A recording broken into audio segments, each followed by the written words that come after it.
calculations has lost 85% of his viewers, had mass layoffs today. We'll tell you about that. What's going on, fellers? Yeah, I'm a little bit late tonight. I went to a coffee shop with my brother for a little bit. I didn't get home till usually when it was like 9:30. Anywho, I just seen that the Young Turks were on. Really much of a ceasefire to begin with, considering the fact that the U.S. was still engaged in acts of war.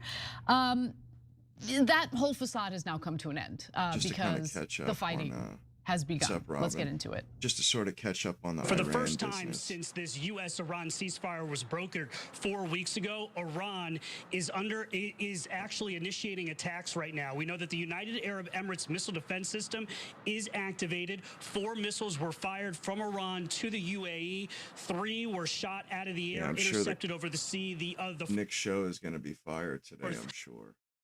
I mean, at least as far as... Okay, so this isn't live, I see. Probably a couple of hours ago. Good.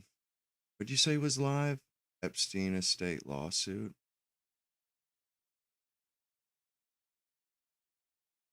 Not sure how good that is. Hang on. Let me get my other feeds going.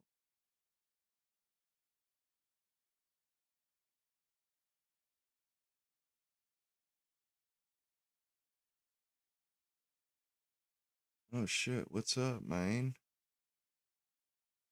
Oh, hell yeah. Thank you, sir.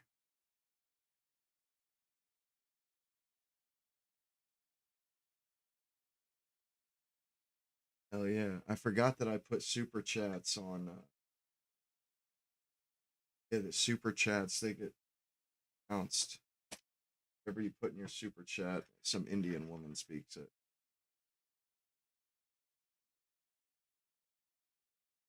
Anna broke the news. Okay, I'll check it out. Let's see.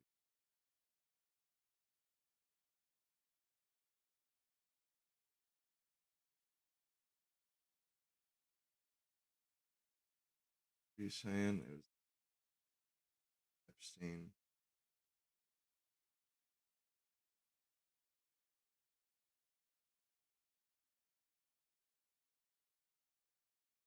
Is there something that's live? You were saying? I can't stand this guy, John Iadarola. Ugh. Him turning he's such a jackass. Looking the other way, at least with one eye, if he's not so with smug. both, when it comes to things like the Epstein investigation.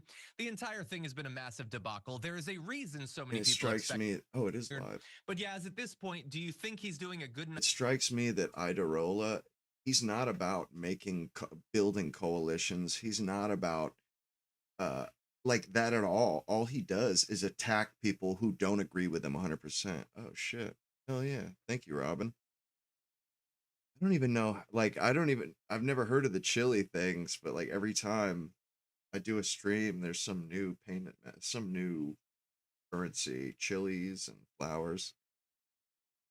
But that Iadarola dude, he's always talking smack about people that disagreed with him. Like maybe he got proved right after, his opinions about things were right, and then like about Trump. Okay, he was right about Trump. And instead of embracing the people who are coming to his position, he like scolds them and attacks them because they didn't agree with him before.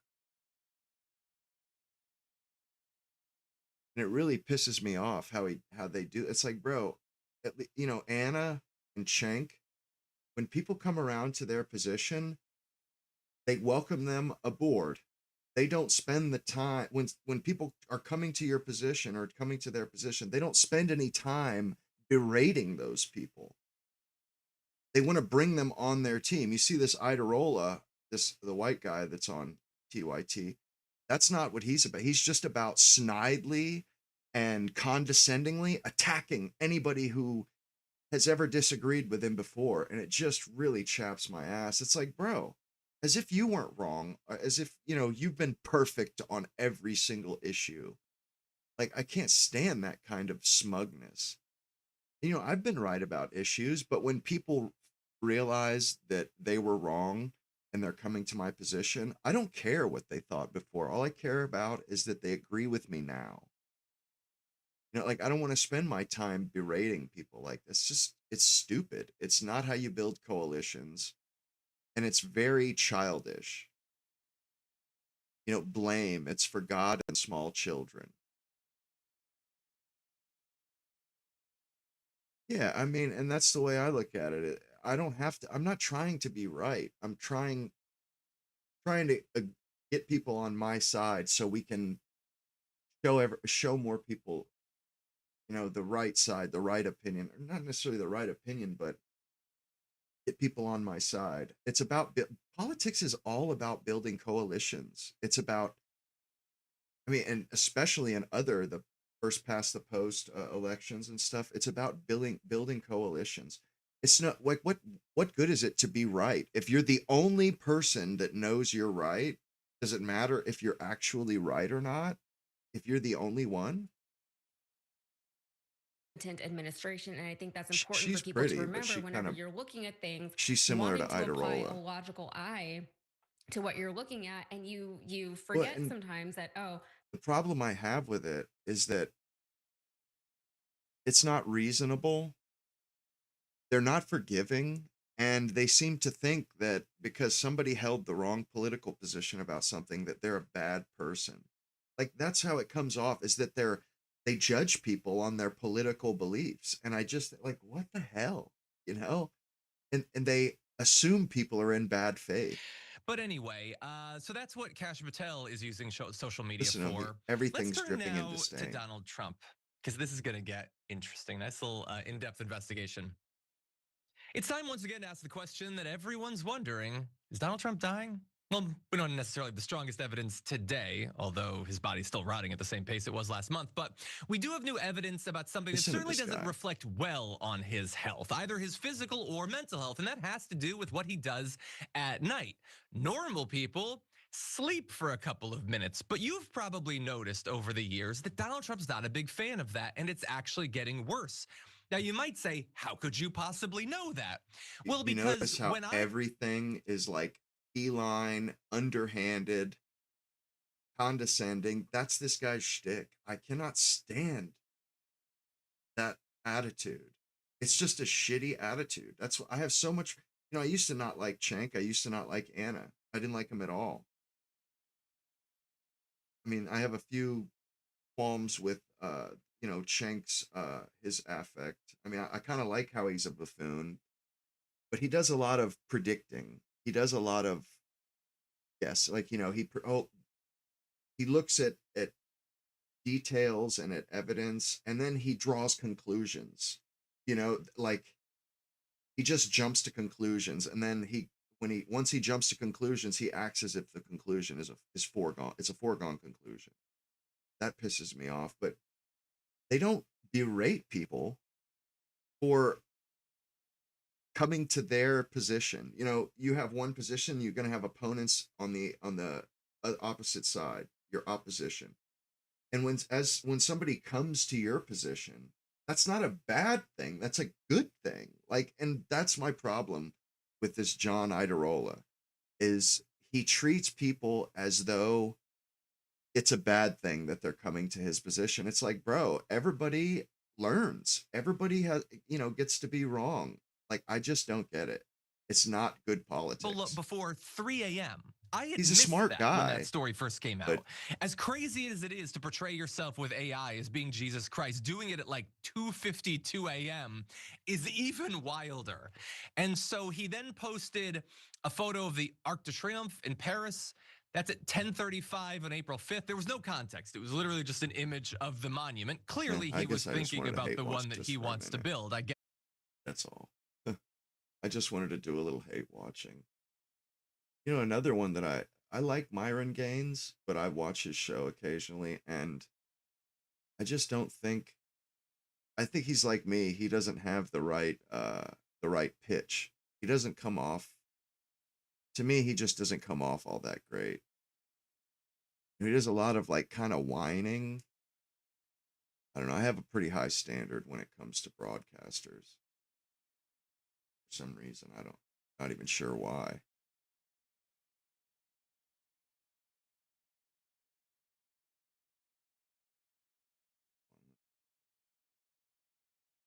I had something in mind earlier.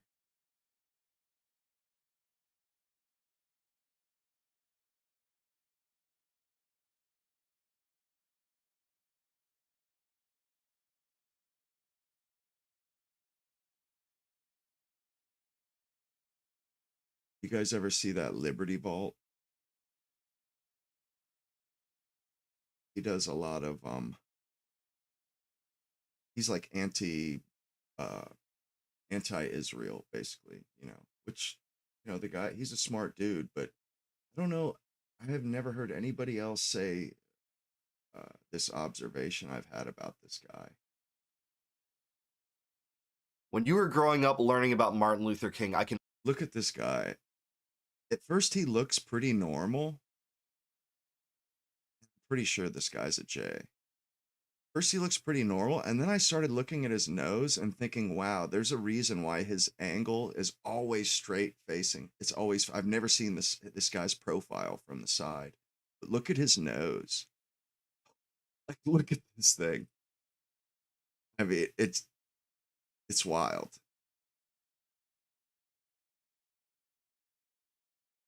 Look at this guy's nose. Like, imagine this nose from the side. Look at this fucking thing. It's fucking huge.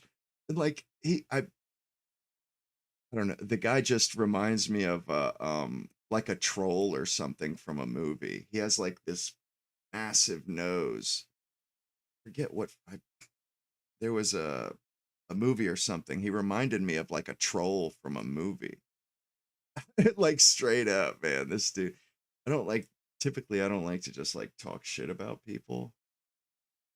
But this guy, I haven't seen anybody else make this observation. Not once. Let's see if I can pull it up a little bit closer so you guys get a better look at it. Look at this guy's nose, though, man.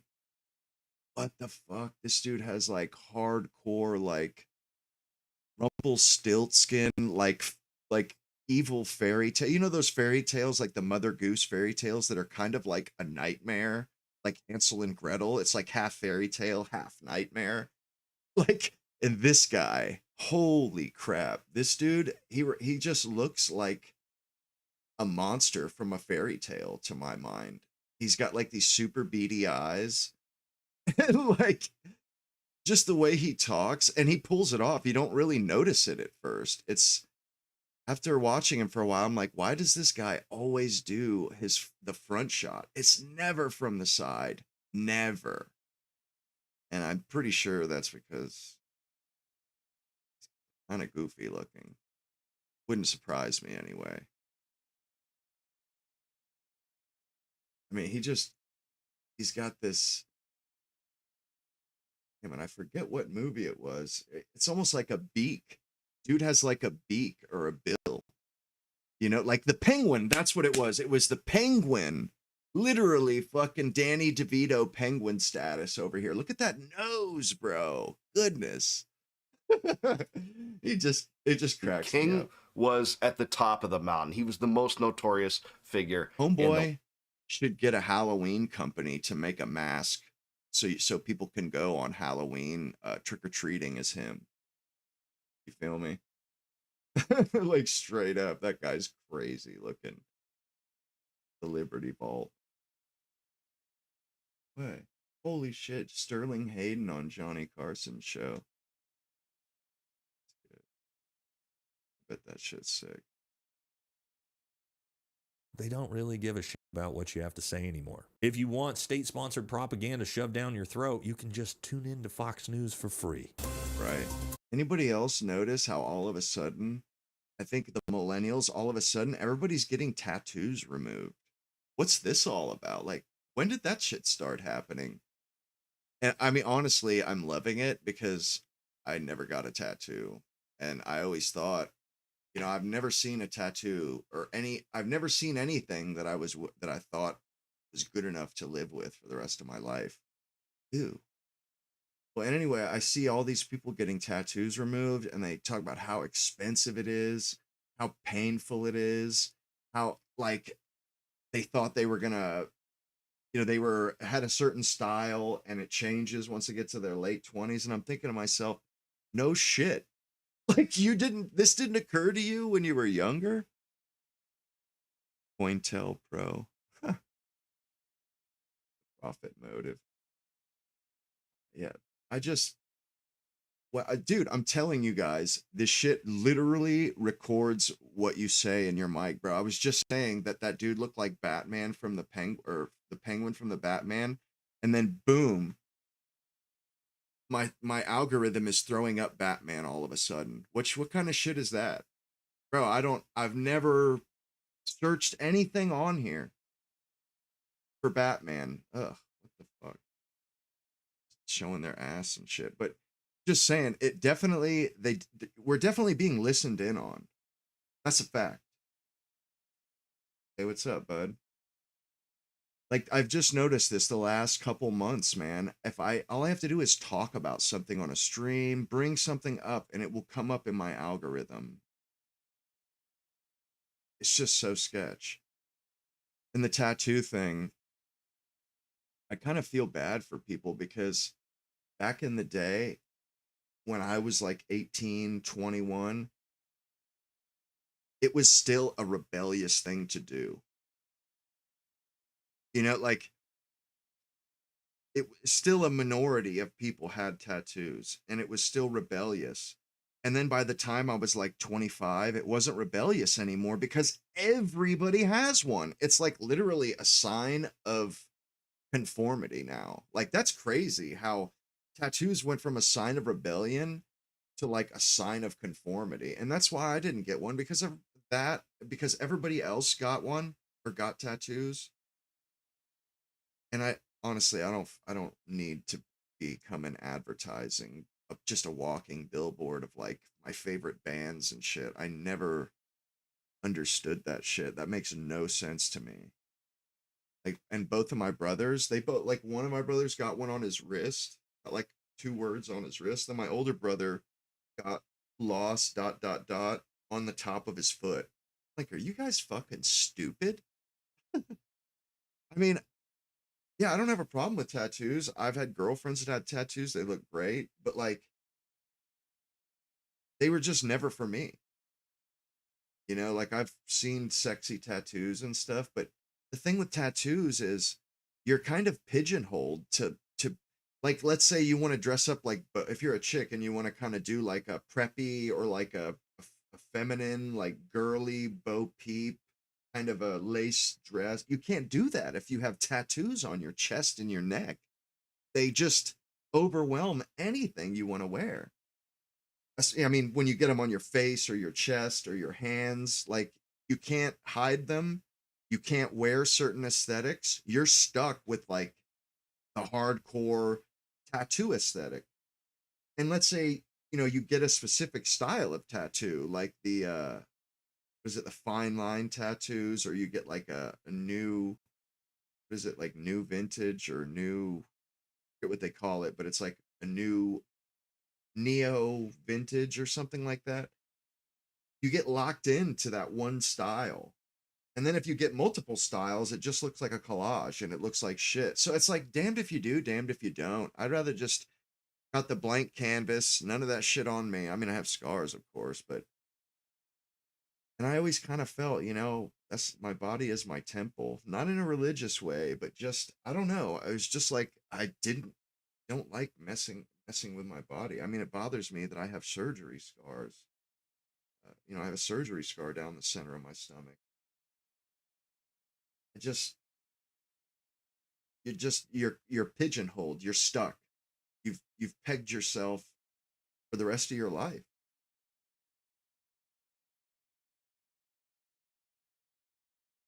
Oh yeah, I appreciate that. 179 West.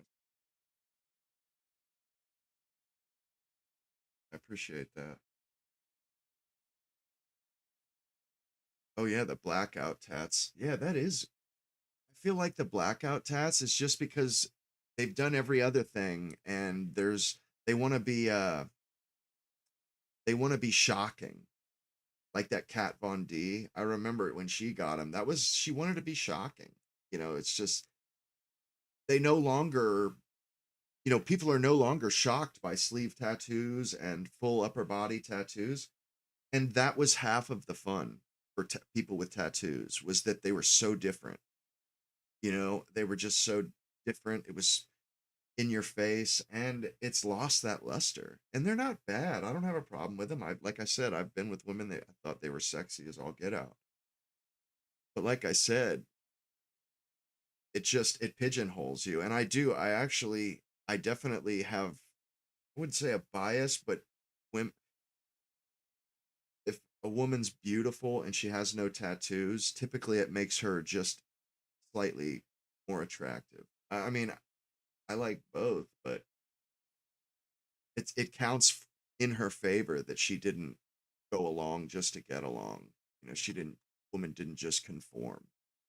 Like, that's the kind of stuff that I look out for. Like, actually, I don't want somebody who's like ultra conformist or impulsive. And the tattoo thing, especially when they have a bunch of, like Miley Cyrus, she has like homemade tattoos all over her body, and it looks gross. Like, no offense, but it doesn't look very good. And a lot of women have those kind of tattoos. It's not like a piece of art where they get a bunch, or they get a big piece done by the same artist all in the same. Nah, a lot of people, they don't have that stuff. They have a bunch of small ones kind of slapped together. And it doesn't look very good. It's just not all that attractive. And the whole, you always hear the excuse like, these are chapters of my life, and I wanted everybody. It's like, why do you want everybody to see parts of your life? Like, maybe one day you won't be so proud of it, or maybe one day you'll want to keep that to yourself. You won't be so out there putting all your dirty laundry out there, and then you have no choice because you're covered in tattoos. And I'm one of those people where it's tough for me to make decisions, especially when they're big decisions or permanent decisions. I'll get anxiety over it. Especially when I'm making a big purchase, like buying something expensive, gives me anxiety. And the thought that something like a tattoo, like if I got one, I'd have to live with it forever. I would never be able to choose one. And then I would be thinking about, oh, what, did I choose the right one? You know what I mean? Like, and that's not me. It's just not me. Like, I have enough regrets, like, pretty much. And any tattoo, it would just be more something else to regret. I seen Anna Kasparian. She was doing CNN. She was on the CNN panels, whatever that black woman's name is, with Scott Jennings. They threw her ass off. They had her quite a few times. She did a great job. Well, she did too good, or she attacked Israel, and they never called her, or they never had her come back. And it's so blatant in your face. How they do that. They'll just throw somebody off their show. They'll never show them again. I mean, it's so disgusting. And you hear Cenk talking about it, how crooked these mainstream media bastards are. But they are. And like, people think, oh, Cenk, he's a buffoon. And yeah, he is kind of a buffoon, but there's a reason why he gets so excited, so bent out of shape, so upset by the stuff. It's because they're fucking liars. They're propagandists, and they hide evil shit all the time.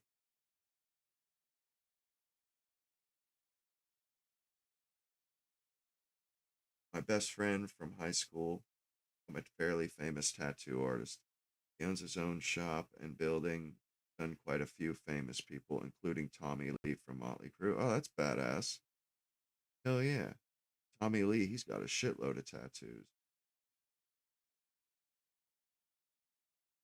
You have a Betty Boop tattoo. I mean, you know, to each his own. I think they're all right. I mean, if somebody want, you know, like I said, you know, I used to not think that I would like them on women, but I dated a chick that she had designed hers and had put a lot of effort and thought into it. Man, that shit was so hot. It really was. And she was the only chick that I ever been with that had like a large tattoo. And it was like down her side, a little bit on like on her hips, just below her ribs on one side. It was like, and she had like a koi fish with like water right here. And she had some, you know, underneath her ribs. I really liked it, you know, and I didn't think that I would, you know, and then, you know, I, after sleeping with her, I was like, wow, I really like that. Like, that really turned me on. And I didn't expect it to. I kind of was, like, I could take it or leave it. I wasn't really sure that I liked it. And then after I got to know her a little better, of course, I was into it. But there's something to be said about somebody who says no, no matter how cool it looks, like, I'm good, I'm not gonna do that. That's how I was.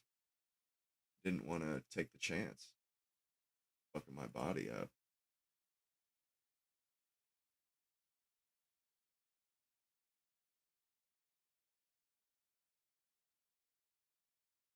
Why does Nick do that? He doesn't say anything about doing a show today at all.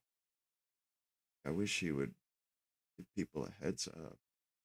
That would be nice.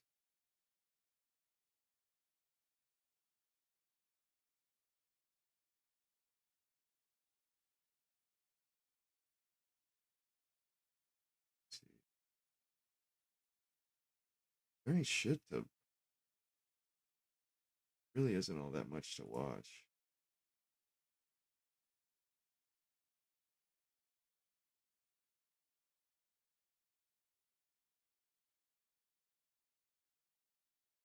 I hate that dude, Dave Portnoy. What a scumbag.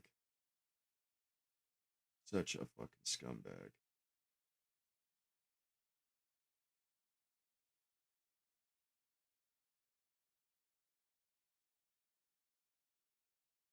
Man, that interview with Tucker Carlson, the interviewer asked him which one did he think was evil, Nick Fuentes or Ted Cruz.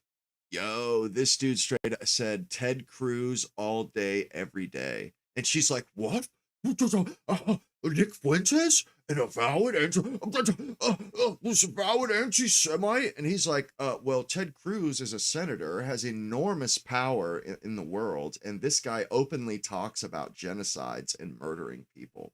Which one of those is worse? I mean, he's absolutely right. Absolutely right, 100%. Ted Cruz has power. That son of a bitch makes policy. And the way he talks about the Iranians, the way he talks about people, other, you know, as if they're subhuman because they're from another country. And it's just, ugh. Ted Cruz, he's a slimy, sniveling beta male. He's such a disgusting person. He's even worse than Trump. You know, this guy is you heard him on Tucker's show, or what was that show where he says, you know, I vowed to spend my life defending Israel. Like, bro, what the fuck, man? Did you really just say that out loud? Like, are you joking me? Man, I was watching this the other day. Check this shit out.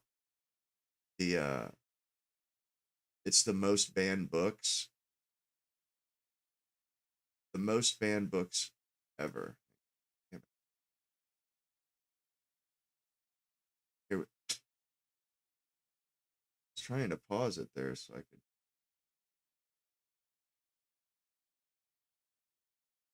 Dude.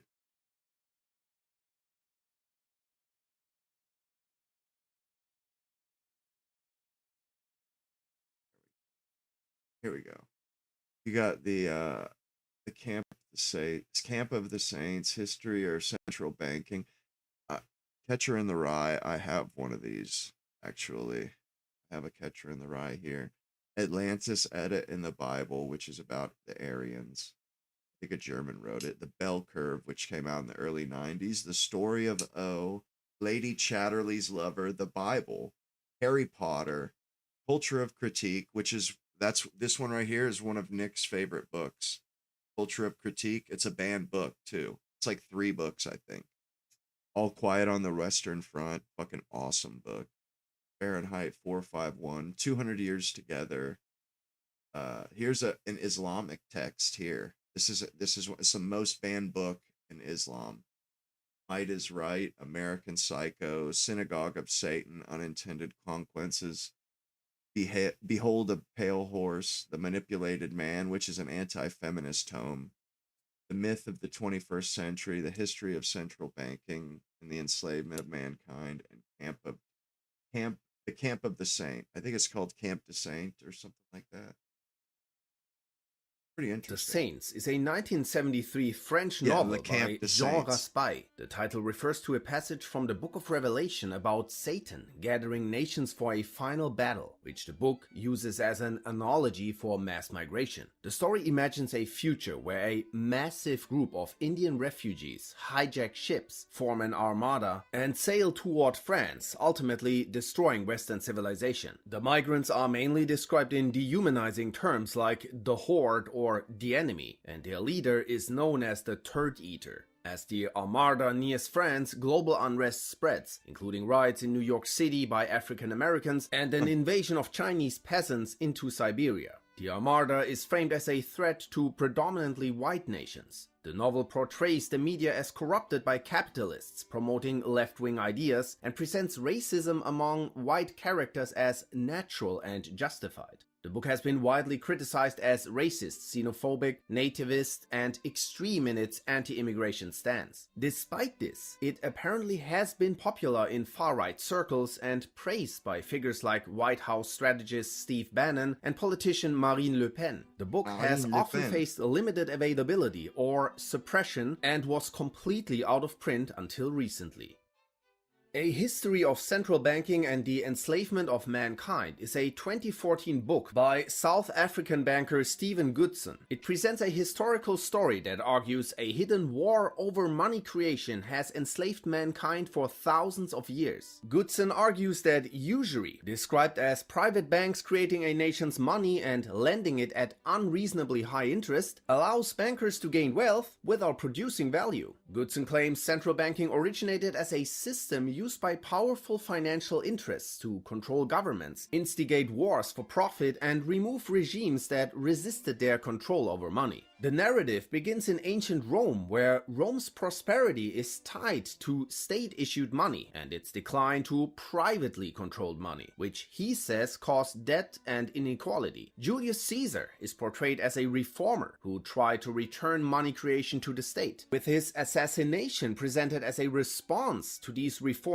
threatening wealthy elites. The book then shifts to England, arguing that the founding of the Bank of England in 1694 created the modern model of private central banking and introduced permanent national debt. Napoleon Bonaparte is cited as an example of resistance, using a state-controlled bank to fund public projects with debt-free money. Similar claims are made about Tsarist Russia. This is a really good video, though. I think there's a lot of these books. I think there's a lot of true shit in all these books, because you hear what they're about, and it's like, you know, some of that must be true. I think there's a kernel of truth in all of these books. Maybe their whole theory doesn't work, but there's always a kernel of truth in there, always. Which is described as experiencing rapid industrial growth, low taxes, and no debt due to a state bank independent of international bankers. The narrative continues in the United States, where Thomas Jefferson is quoted warning that private banks threaten liberty more than a foreign army, and Andrew Jackson is presented as opposing central banking. The book also links the assassinations of Abraham Lincoln and James Garfield to their challenges to private bankers, and concludes that the creation of the Federal Reserve in 1913 marked the final victory of private central banking.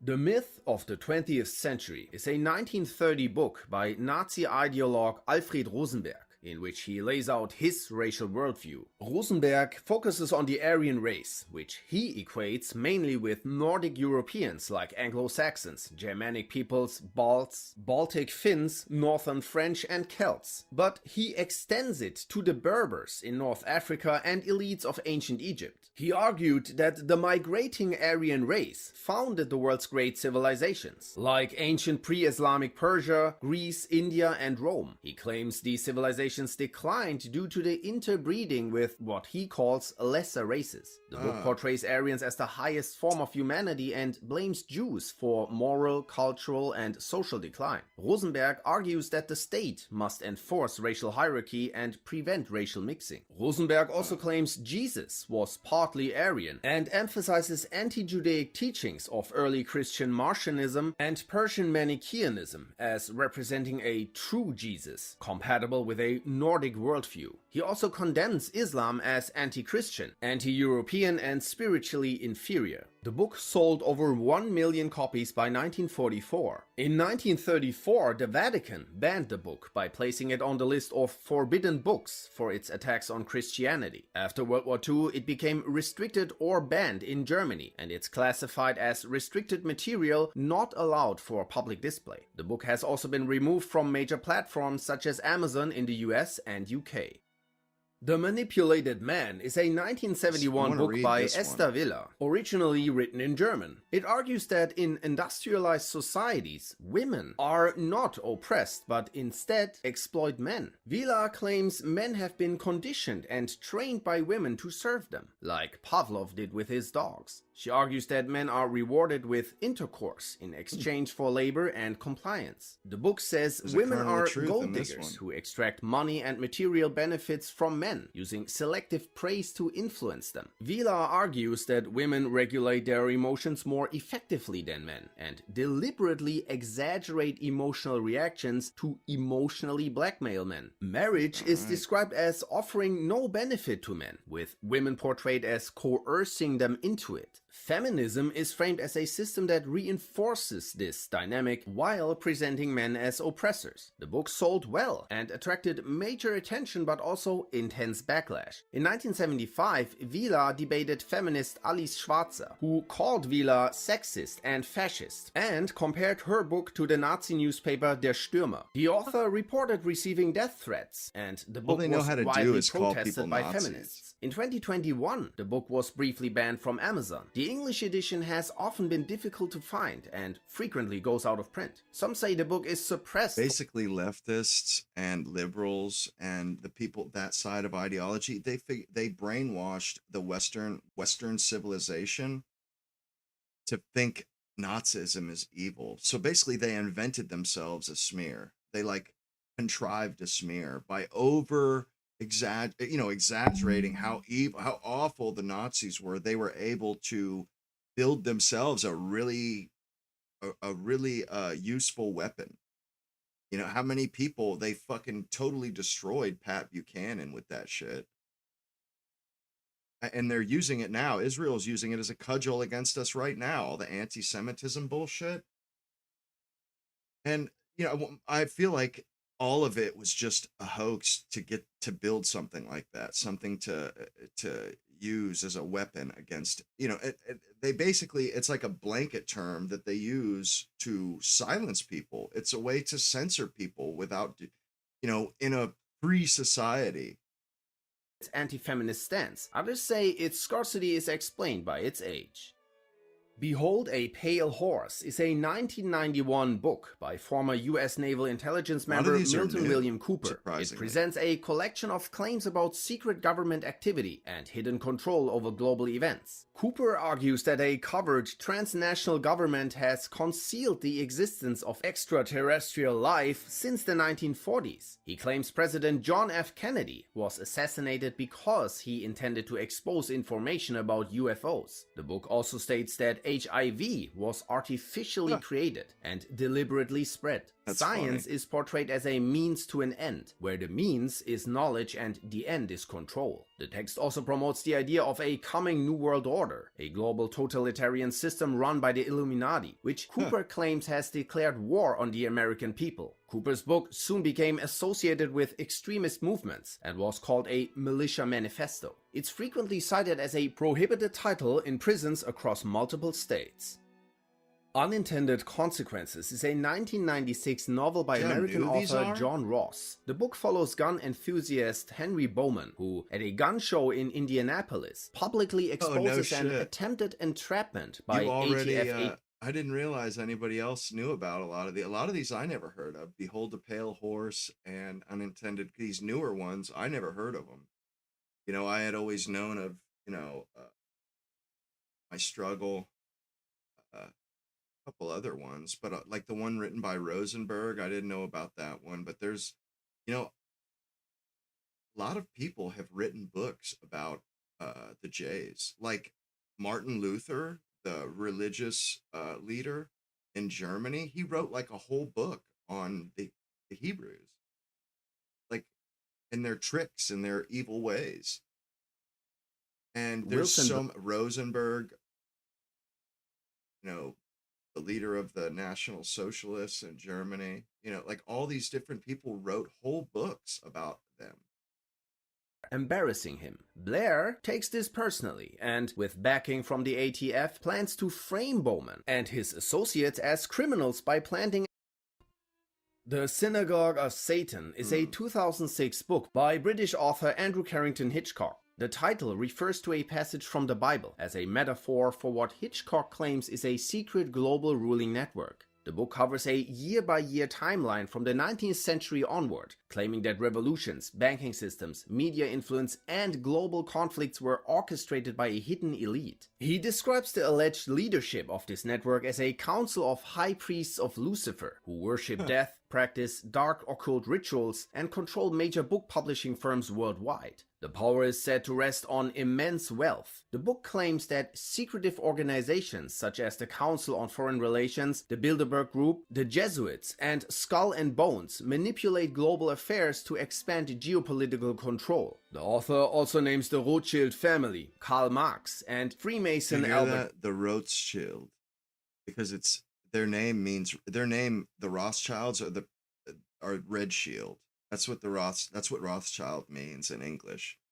But they were pawnbrokers and bankers from hundreds of years ago when nobody could read.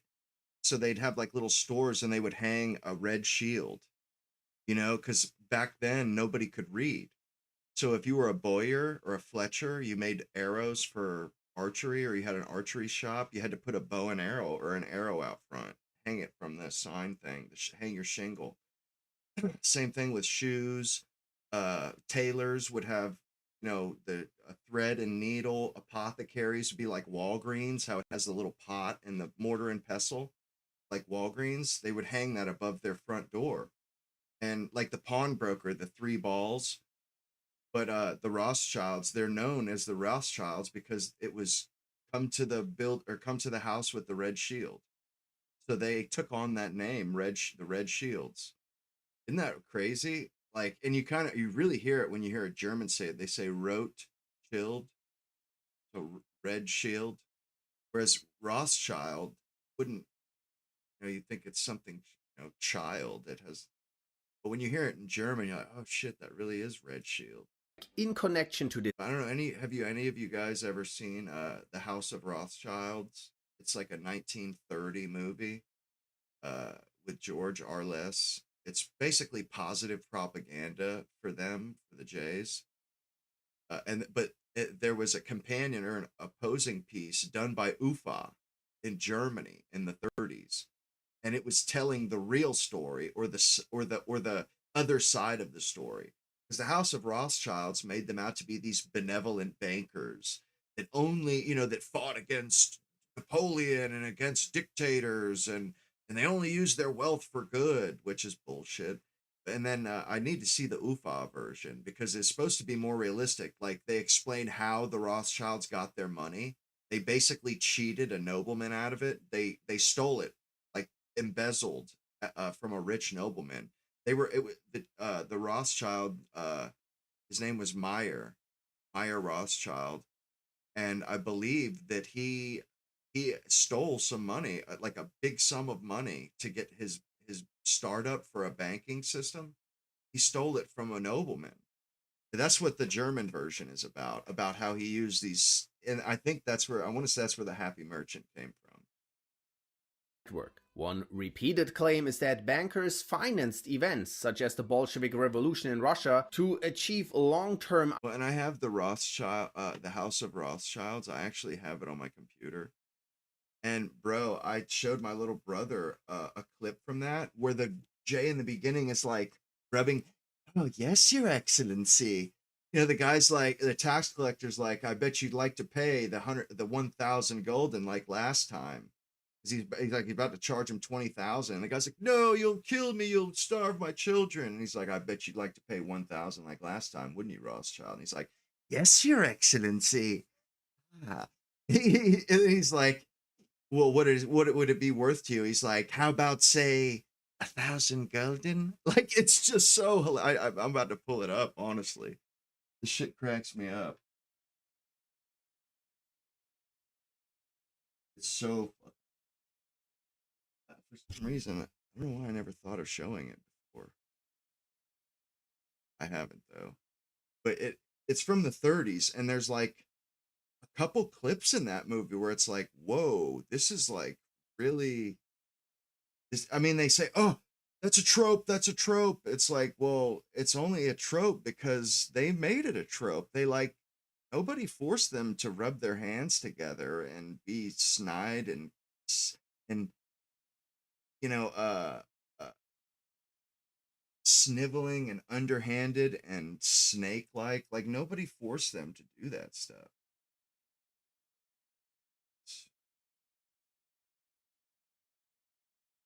Underage.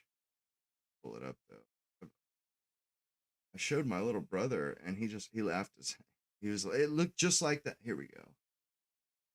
It looked just like the here, yeah. Just like the Happy Merchant. Here, and I already have it pulled up from when I showed my brother. Perfect. Hell yeah. Sick. Can't show too much of it though, although I think it came out in 1930.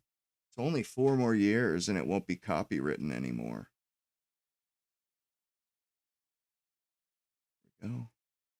Here we are. Got it. There we go.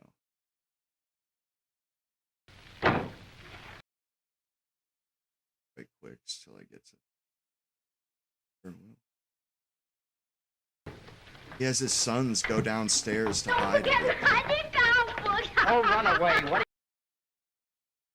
Look, they're like hiding it behind a, and then they put kegs of wine in front of it. That's how they cheat the tax collector. Then they all put on shitty clothes. They take off the whole family takes their clothes off and changes them. Puts on clothes with holes and shit in it. Just so they can cheat the tax collector. Mama, hide the roast. Hide the roast. There's a roast on the fire, so he has her hide it. Look at this. I'll probably get hit with this.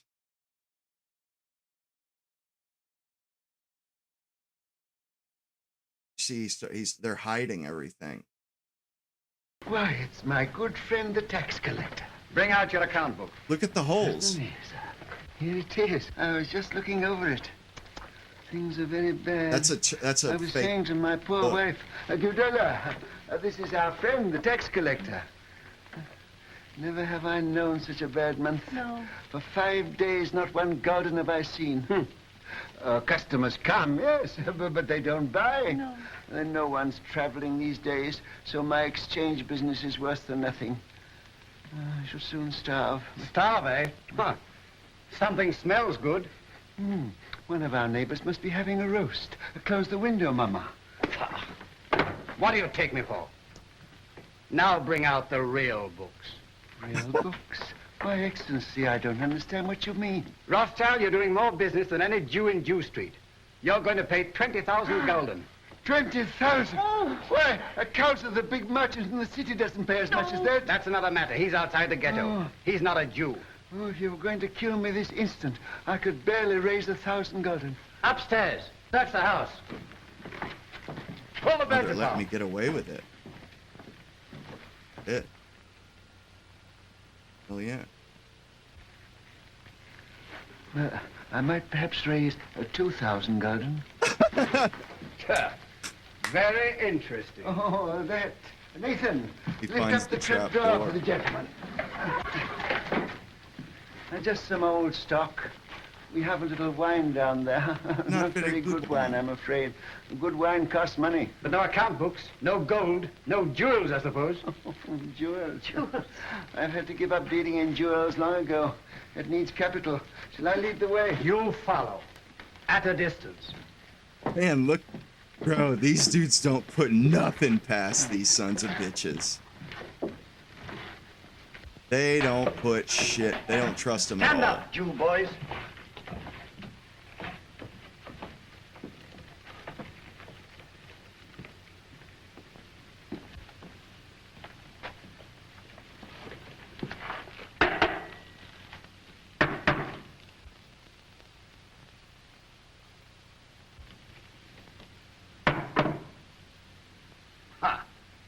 Wine.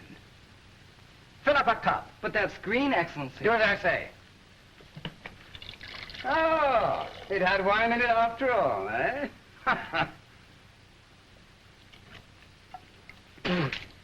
Slop. Yes, sir. That's what we drink. Ah. But there's some here that Father keeps for his special customers. Won't Your Excellency try it?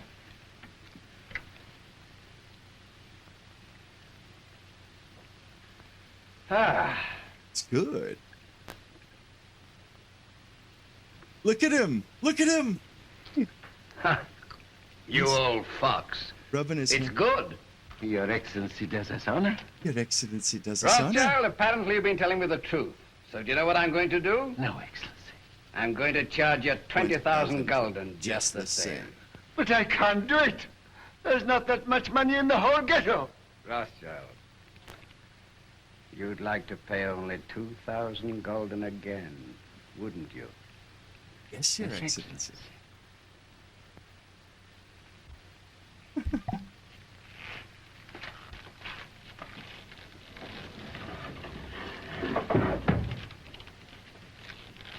Now, what would it be worth to me if I put you down for 2,000 this time? A very handsome present for Your Excellency. Say, 1,000 gulden. Talk sense, Rothschild. I want 10,000. Would you leave me and my family penniless? With a great deal of pleasure. With a great deal of pleasure. Well, perhaps 3,000 gulden, but that's the limit. The actual limit. I'll take 6,000. Oh, very well. We'll make it 5,000. All right. Have it ready tomorrow. I'll call. And if any of you breathe a word, I'll have your house burned to the ground.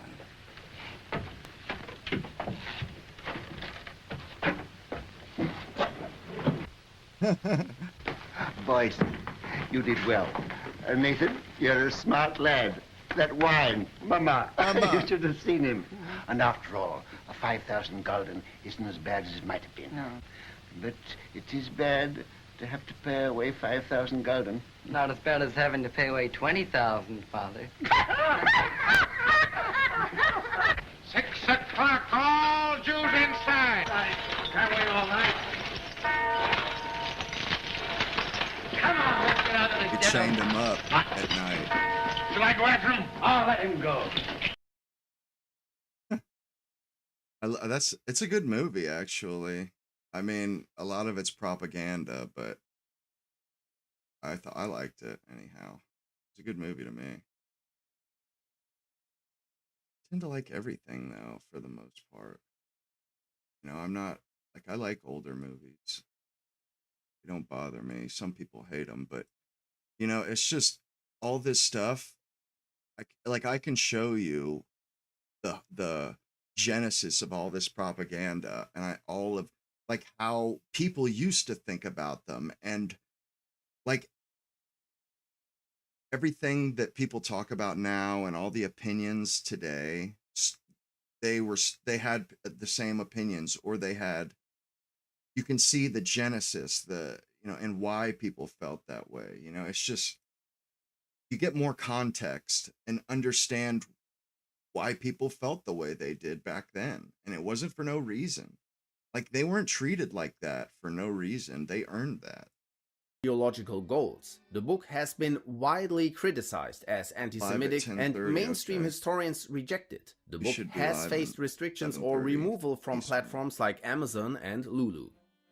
American Psycho is a 1991 horror novel by Bret Easton Ellis. It follows narcissistic banker Patrick Bateman, who lives a double life as a serial killer. After murdering his colleague Paul Owen, Bateman uses his apartment for additional victims. Eventually he gets more insane and his violent behavior becomes more deranged. This leads to a public shooting spree in which he kills random people in the street, prompting a SWAT response. Bateman escapes and leaves a confession of his crimes on his lawyer Harold Carnes' answering machine. Later, Bateman revisits Paul Owen's apartment expecting to find decomposing bodies, but instead finds it completely cleaned and refurbished, full of flowers and a real estate agent telling him to leave and never return. Bateman later confronts Carnes. And apparently, our country held out for a long time against central banks.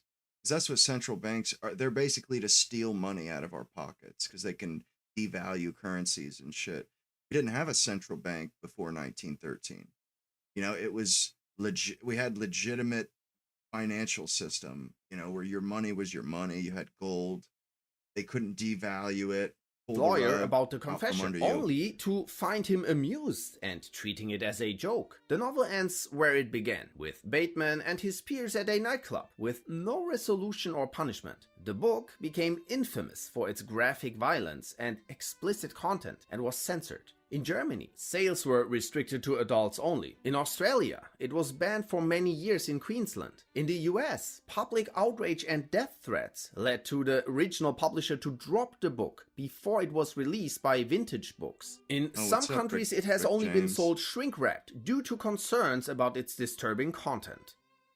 Might is Right is an 1896 book by Ragnar Redbeard, believed to be New Zealand-born Arthur Desmond. It argues that only physical strength defines moral right and rejects morality, human rights, democracy, and religious principles. The book opposes the Ten Commandments and moral codes in general, claiming they promote weakness. It asserts hatred for the weak, the innate superiority of the anglo-saxon race, male ownership over women and family, and contains anti-Christian and anti-Semitic statements. Might is Right has been cited by hate groups, influenced Anton LaVey's Satanic Bible, and is widely regarded as incendiary, promoting violence, white supremacy, and anarcho-capitalist ideas. Its extremist content has led to suppression by booksellers, removal from platforms like Amazon, and heavy restriction in mainstream spaces. The Shams al-Ma'arif, meaning Son of Knowledge, is a 13th century Arabic grimoire attributed to the Sufi mystic Ahmad al-Buni, though authorship of the text is disputed. The book explores hidden spiritual properties of letters, numbers, Quranic verses, astrology, and celestial forces. It covers talismans, amulets, magic squares, lunar and planetary influences, the occult use of the 99 names of God, and working with jinns. Its stated aim is esoteric spiritual knowledge, but most Islamic scholars call it a manual for forbidden black magic. It's been condemned or banned in countries like Egypt and Saudi Arabia, and in some countries possession is illegal. The book has no complete official English translation and has circulated in incomplete, altered, or underground editions. It carries a reputation as one of the most feared and suppressed texts in Islamic history. 200 Years Together by Alexander Solzhenitsyn examines the history of Jews in the Russian Empire, the Soviet Union, and modern Russia. The book emphasizes Jewish overrepresentation in early Bolshevik leadership, revolutionary movements, and Soviet secret police like the Cheka and NKVD. Critics argue that this portrays Jews as disproportionately responsible for communist repression, while minimizing or justifying Russian actions. The author describes Tsarist-era pogroms as largely spontaneous grassroots violence rather than state-directed, and claims they were exaggerated by the liberal intelligentsia. He also suggests that restrictive policies toward Jews It's funny, they love to listen. They believe Solzhenitsyn 100% in the Gulag Archipelago, but he writes another book that's literally supposed to be objective, showing both sides. And he's an anti-Semite. This guy's a liar. He's crooked. Yeah, but you believe his Gulag Archipelago like you read it like it's a fucking Bible. Oh, but then when he writes another book about something you don't, that is against your propaganda, then you want to raise hell. Intended to protect Russian society from exploitation, usury, and alcohol trade. Historians have accused the book of being factually unreliable and anti-Semitic, depicting Jews as infiltrators of Russian society. However, defenders argue that the author rejected the idea of a Jewish conspiracy and intended to present a balanced account that called for mutual acknowledgement of historical wrongdoing. A full English translation is... We're not allowed to acknowledge mutual wrongdoing. And have you guys ever noticed, us as white people, we're not allowed to think of ourselves as a group. Unless it's group, it's a negative. When it comes to the Holocaust, it's all of our faults. It's everybody in the West. We're all fucking at fault because of the Holocaust. But when it comes to achievements like going to the moon, no, we can't. Nope, that's humankind. We're not allowed to. We're not allowed to be proud of that. We're not allowed to stand with that. No, that's not right. No, you can't do the collectivist thing. You can't do the groupthink thing unless it's negative, unless it makes you look bad. Then you can identify as a group. It's only in the negative that we get to. We're white people when it hurts us. When it would benefit us, we don't get that. No, that's discouraged. You're called a racist. You're a disgusting bigot. But when it comes to the Holocaust, we are all to blame for that. When it comes to slavery, we're all to blame for that. Bro, this is bullshit, man. You know what? If I'm to blame for slavery, or if you're going to blame us collectively for some things, well, I'm going to take credit for other things. Like, fuck that. That's not how it works. You don't get to just hang shit on me with collective punishment, basically. But then when my ancestors do great things, I don't get to fuck off. We brought democracy to the world, like the first country ever, like to be a legit, democratic republic. But we're only allowed to think in group terms, like, what have white people contributed to the world when it's negative? We contributed slavery and the Holocaust, but we're not allowed to mention the moon. We're not allowed to mention the toilet. We're not allowed to mention cars. We're not allowed to mention all of the shit, all of the great things that our people have done for the world, that have changed the world forever. No, we're not allowed to acknowledge that publicly, but they will publicly we can publicly acknowledge negative shit. I'm just so tired of the double standard. How is it, like, you guys see what I'm saying, right? They hang all this negative shit on us. It only goes one way. But then, or how about this? Positive racism. We're allowed to do positive racism, like black people are better than us at sports, at athletics. That's fine. But as soon as we start talking about how we're better, we have higher IQs, we're racists. Well, if it's good for the goose, it's good for the gander. It's not our fault that Nigeria literally has an average IQ of like 68, dude. And in the 50s, if you were below 85, you were considered mentally retarded. They changed it to 70 in the 70s. So the average IQ in Africa is technically mentally retarded. They're more than 2 standard deviations away from our average. And that's what that is. 85 IQ is 1 standard deviation away from average. 70 is 2 standard deviations. So they're 2 standard deviations below our average IQ. 2 standard. That's insane. Like these people, if you're in the 60s, you may not be able to live on your own. I mean, that's the difference. Like you can be in the 60s and not be mentally deficient. If you can still live on your own, technically you're not. But if you're in the 60s and you have you can't live on your own, yeah, I mean, that's their average. And I seen a YouTube channel that literally went out on the street to see if they could match the those IQ standards, and they had exactly what these famous IQ tests, not tests, they were IQ experiments where they tested a bunch of people all over the world. And these people in Nigeria, it was called like Bantu Street or something like that. I think that was the channel. If I can find it. Bantu City Diaries. Here we go. Here we go. See if I can find it. And this guy wasn't happy about that shit. I could tell you that much.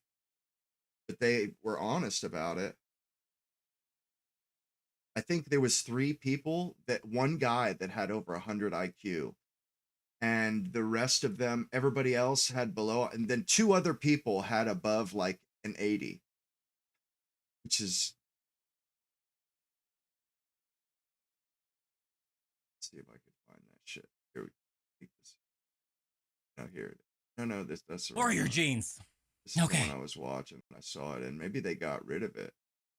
They might, because the dude that I watched it on his channel, he was like, man, I'm definitely, here it is. Because he was saying, I'm trying to get this before they take it down. Actually inferior. It's just $2,000. The whole of West Africa, comprising almost 500 million people, have a GDP of just under $550 billion. Elon Musk, a single American, is richer than the whole of West Africa. In fact, the country Elon Musk left as manufactured in a black country. Wondering if they did. Do you see any? Shit down. So what if you were colonized? So what? China was ravaged for centuries. South Korea was invaded. They're laying East down. Asia. You watching? They blame everybody else but themselves in Africa, and this dude is fucking destroying their claims that it's somebody else's fault. African, yes, you. Take a look around your household and point to anything that was researched, developed, and manufactured in a black country. Do you see any? So what if you were colonized? So what? China was ravaged for centuries. South Korea was invaded and subjugated to brutal Japanese rule. Throughout history, stronger powers have subjugated weaker ones to brutal domination. Those other countries, they don't blame shit on other people. No, they fucking went out and fixed their shit. South Korea, Japan. Oh, okay, they were defeated or crushed or subjugated. They as if they were gonna let that hold them back when they got their own sovereignty back. Stop. Does that mean we should not structure our countries so we can start researching, producing, and regulating our government apparatuses to function like those of other races? The transatlantic slave trade and colonizations are no longer excuses. They no longer qualify. Our collective failures are ours to deal with. We suffer from all types of diseases, yet none of the medications needed to save our dying children were researched, developed, or produced in Africa. And that's the thing is that's what their smarter people are talking about. Basically, like, look, we have to ask these questions honestly. Why haven't we invented anything? You know, like he just said, look around your house. You know, is there anything in your house that was invented, made by, or researched by Africans? That was the point he was making. Like, why? What is going on where we really have nothing to stand on? And when you think about it, if their stuff is all their average IQ is below 70, think of, there are tens of millions. Like, you know, we have tens of millions of more people with IQs above 100. Imagine how many inventors, how many researchers, how many scientists are in those tens of millions that they don't have. You know, they don't have this big pool of above average, you know, people over 100 IQ to employ and to put in all these different industries to research stuff. And it shows, you know, like they don't have, it's not their fault, you know. I mean, it really isn't. They survived, you know. It's not like they died off 500 years ago, like, or 10,000 years ago, like other humans. But we have to be honest and ask these questions. Maybe we're not allowed to ask them now, or they don't want to ask them now, but they're going to have to ask them one day, because you can't just ignore it forever. You know, like if you want to fix it, warrior genes. They must have taken it down, of the population. I can't believe another it. free effect on the participants, which may have invalidated the result. Nevertheless, the candidates appeared to. True to form, my team did not fail. They delivered a thorough result, and we have the video evidence to prove it. IQ testing has two formats. William Stern developed the original classical formula based on Alfred Binet's work. The modern version, which no longer uses the term mental age, instead it applies statistical normalization, where scores are distributed around a mean with a standard deviation.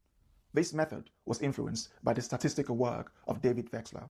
I have never wanted Black Africa to be better than when I was going through the result. Let me explain how we conducted the test and who our candidates were. We set up to the streets of Lagos and we place our tables, computers at mall, high street and popular areas, and at random, anyone who wants to come, we offer them 1,000 naira to sit down and complete the test. In Nigeria, financial incentives are often necessary to encourage participation.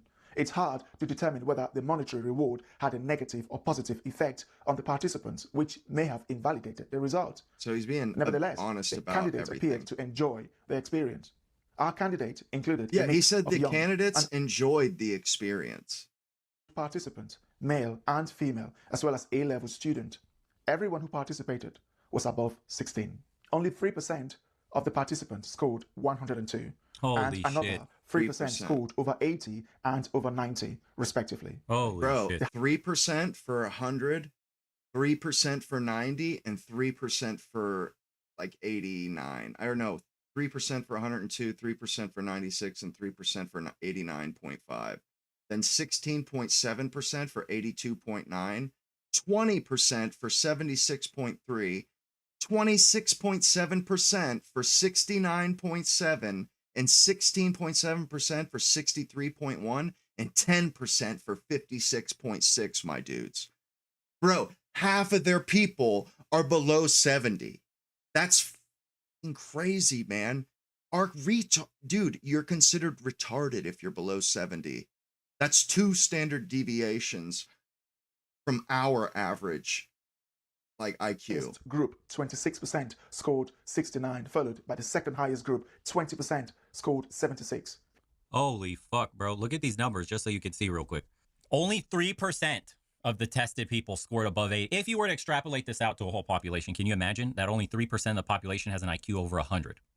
Rough estimate. The highest group got 69.7. Bro, the highest group was like, the biggest group, 26.7% at 69.7. That's outrageous, man. No wonder that's the way things look there. There's no wonder they look like that. They have literally double that IQ, basically. Like right there at double. That's fucking crazy to me. Like I almost can't even fathom that. Like, what does that mean? What's the difference? I couldn't even imagine what it would be like to live. I don't know. With the previous testing, that he was trying to break that mold and say, hey, these are all old, things have changed. Bro, the numbers are exactly the same. 26% of the population is retarded. 26% is below 70. And then barely 6 IQ points up is another 20%. 46% plus another 16 plus another 10. Bro, 46% are between 80 and 68. Then you have another 16.7 at 63.1. Another 10% at, golly. Bro, the only 30% of their population is above mental retardation levels. Like, whoa. From what my little brother said about Africa, because he went like a year or two ago, he said the women do all the work. I mean, he went there too, and he's like, bro, the women do all the work. The men sit around and drink coffee and smoke cigarettes. He says they just sit around in the villages. They don't do shit. And you know, I've noticed that if you think about all the video you've seen, the footage you've seen from Africa, the women are carrying everything. They got all the pots on their head and shit. And it's just like my little brother said, I saw it with my own eyes, man. The men, they're lazy. They don't do much. And you know, it's violent as all get out. They also have a higher prevalence of, there's a warrior gene, they call it, which makes, it's like they don't break down serotonin and a couple other hormones or chemicals very well or as good. But it's called the warrior gene because it makes them more, not necessarily, makes them more violent, basically. Makes them more prone to violence. Like stabbing and attacking, they're more prone to that. And then, I mean, there's like this guy says, there's a tribe in Argentinian Andes Mountains that they drink their water from a groundwater near a volcano, and it deposits fucking arsenic in the water. Those people, the groundwater they drink for drinking water would fucking kill us stone dead. These people can drink it like nothing. They're fucking, and their genetics, it has been like survival of the fittest. They've been drinking this arsenic water for a long time. And it was basically an example of evolution. Like, look, we aren't all the same. And if you think we are all the same, how about you go to fucking the Argentinian Andes and drink some of that groundwater and let me know how similar you are to these. Like, we are different. So much so that these people, you know, the Argentinian people in the Andes Mountains, they can drink fucking mortal amounts, deadly amounts of arsenic, one of the most poisonous chemicals known to man. And they can drink the shit in their groundwater. I mean, it just, so this whole blank slate tabula rasa liberalism, it's bullshit. It's just, when are we going to wake up and accept? When are our leaders in the elite going to accept it, or are they just going to keep ignoring it until they've destroyed the West, till the whole planet lives in rubble, just garbage? You know, everybody's at war, everybody's having civil wars. There's no, I mean, that's what's happening to Africa. It's they're literally, they're imploding. It's like a cannibal. They're cannibals, cannibalizing their own governments and shit, destroying South Africa. 3/4 of society is mentally slow. Do you understand what that means? You have, the old numbers were 85. So all of this from 82 down. So at 90, basically 90 IQ and up is what? 3. So you're talking about 10%. 10% of the population has a 90 IQ or higher. 10%. That's fucking crazy. If you take a population, let's just say Africans, and you do 1 billion Africans, 1 billion whites, 1 billion East Asians. This is what we're talking about when we say it's a proportion. It's a per capita thing. Africa looks like Africa because the majority of Africans fall into this IQ range. If you have 1 billion people and half of them are potentially retarded, you don't have many smart people. If only 10% of the people are smart, and those 10% have the ideas that could lead a nation, that can revolutionize their systems, their way of life, invent things, drag society forward, engineering, math, science, discoveries, all that stuff. If you only have 10%, 1 in 10 are at that level, and that's just 100 IQ. Think That's about 100. this too. We suck all of their intelligent people out of their countries too. Nobody stays behind to drag their society forward. They all come here as a shortcut. Oh, I don't want to live with these people. I'm going to go live with the other smart people in the West. So all the smart people come to the West. So there's nobody there to fix Africa. Nobody there to build up their society.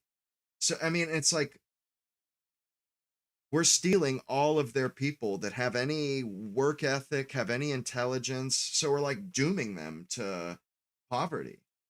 Talk about actual geniuses like 120, 130, 140, 150. Wrote the team lead, blah, blah, blah. Yeah, Karina, blah, blah, blah, Uppsala University. Okay, our data shows that adaptation to tolerate the environmental stressor arsenic has likely driven an increase in the frequencies of protective variants of AS3MT. At Maryland guy I just sent $4 lab text that. So these people in the Andes, let's see how their culture helps them survive arsenic-laced water. But one group in Northern Argentina, okay, according to, one group in Northern Argentina, natural selection, what is that? Huh. May have provided an unusual genetic advantage. According to a DNA analysis of people across Western South America, a population in the Argentinian Andes carries a gene variant that likely helps them metabolize arsenic more safely. Bro. Wow. Look at that adaptation forced by nature. And tell me how we're all the same. Tell me how genetics, how nobody's better than the others, how nobody has advantages over other races. It's bullshit. These people can drink arsenic water. Black people are great at athletics. White people have a higher average IQ. Basically the West, Europe, and Australia, and so we have a higher average IQ and more per capita intelligent people than Africa. But yet at the same time, they win all the marathons. They win all of the 100-yard dashes. Nobody denies that, but they deny any time. It's like these liberals, they're so fucking arrogant. When somebody says they have a lower average IQ, they're not saying it to attack those people. It's an objective truth. It's reality. Okay, they have a lower IQ. Nobody's saying that they're less human or they deserve to be treated evil or to be treated like less. No, they just have a lower average IQ. And the fact that they refuse to acknowledge that, that's their racism showing. We need to protect these people because they're so stupid. We have to protect them and we have to propagandize everybody else on the planet to not believe that, even though that is the truth, even though we're going to pretend that they're just as smart as everybody else and not help them and not give them an extra leg up. That way their civilizations just struggle forever and just implode. They just help each other tear it all down. That's what's happening in South Africa. It was a beautiful country. It's being torn to the ground as we speak. It's being torn to the ground as we fucking speak. And so we're not doing these people a service by pretending that they're like everybody else. It's bullshit. It's total bullshit. And it's like the longer we keep our heads in the sand, the longer we refuse to acknowledge the truth of reality and of the objective truth of humans and planet Earth, the longer humans are gonna struggle and have difficulties, because you can't fix a problem unless you admit there's a problem. Everybody knows this.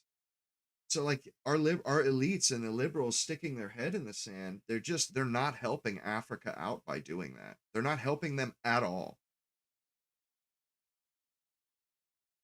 And they have this insane hubris, this arrogance that they're God and they can help these people. As if these people are even smart enough or powerful enough to fix the world. We're going to fix all these things and deny that they have a lower average IQ. It's like, who the fuck made you God? Like, who do you think you are? You're not special. You don't have you're not a magician. You can't change things. You can't fix things.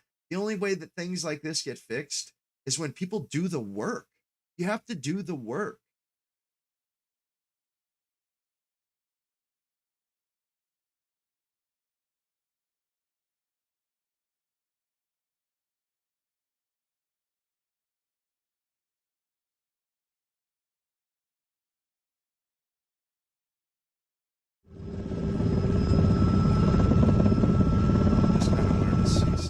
shit about South Africa. Presents a farmer murdered in South Africa. Dozens of white farmers are murdered every year. He's pretty. Few of these crimes are ever solved. And it's not just Afrikaans farmers that are suffering. South Africa used to look like a developed European country. Yeah. World-class infrastructure, strong mining sector. They have a huge fucking gold mine from a meteor that hit here like hundreds of thousands of years ago. It was a gold meteor. That's where they got all their Krugerrands from, a big-ass gold meteor that left a crater, basically. And in the crater is nothing but fucking gold. It's kept them afloat for like 30 years. Cities like Cape Town and Johannesburg were cosmopolitan symbols of modernity and opportunity. But today, 30 years after the fall of apartheid, South Africa's energy system is so run down that they have to implement rolling blackouts. Corruption and cronyism are rife. Most murders go unsolved. Businesses are strangled by racial quotas that entrench in law discrimination against the white minority. Most educated people are leaving. And you know, that's what that Frank Zanu guy says, Chile, is that they can't do it on their own. They can't govern, like they mess things up. You know, they can't, it's beyond them. And they need to be shown how to do it. And that Frank Zanu says, you know, they basically got into an airplane. And then once they were up at 20,000, I said this last week, once they're at 20,000 feet, they literally throw the pilots. They shoot the pilots and then throw them out of the plane. And then they turn around, they say, anybody know how to fly a plane? That's what the African countries did. They realize, hey, this is our countries. Why are these white guys running it? Throw them out. We want to run our own countries. We want all this. We want everything. We're going to steal. It's basically they wanted to steal everything that Europeans built there. So they threw them out. And then there was nobody left that knew how to run everything, that knew how to keep shit together. And it's just been a slow decline since then. And now they're like, damn it, why do we kick them out? Like, life was better here during apartheid. Why we should have just kept our mouths shut. And like at Frank Zanu, that's what he says, is maybe they need to hire Europeans that can come show them how to run things. Hire Europeans that will help them get things in order. And then, you know, just pay them to show, you know, to help them do it. And then once they've got it, they have everything under control, then they can, you know, the Europeans can leave, but they can't seem to get it to, or the Japanese. Absolutely. Doesn't even have to be the Europeans. It could be anybody, but they need help. And that's not anybody talking shit or laughing at them. Nobody likes to see these other countries struggling just to tread water, or, you know, they're declining and they're struggling to keep it up, even keep it. The little bit they have together, they're struggling for that. So they need help. And the sooner they admit it and ask for it, the better their people will be. And the promise of national reconciliation was possible. Unfortunately, 30 years on, that's not what happened. I feel bad for all those people. You know, their leaders told them, it's all the Europeans' fault. They're the reason why things are like this. So they threw the Europeans out and then gave the whole government, turned it over to guys who had never run a fucking convenience store. You know, like Nelson Mandela. This guy spent his whole life in fucking prison. Why? Who thinks that? Okay, he was a lawyer for a few years. Why? It just blows my mind. They took people that have been raised to run that government, and then they turned the entire thing over to guys who had spent their whole lives in prison. System of segregation. It felt like Europeans had just built an insular outpost in Africa. That's to say, it felt like what it was. But the thing though, yeah, they made an insular outpost in South Africa, but they brought immigrants from all over Africa and put them to work. Their quality of life, their standard of life in South Africa, being like an immigrant worker, was better than every other country in Africa. Now, it's barely any better. Structures of apartheid were stripped away. Then, in South Africa's first truly democratic election, the most symbolic moment yet. Nelson Mandela, the former prisoner, was elected president of South Africa. In the view of most, at that moment, South Africa was brimming with potential.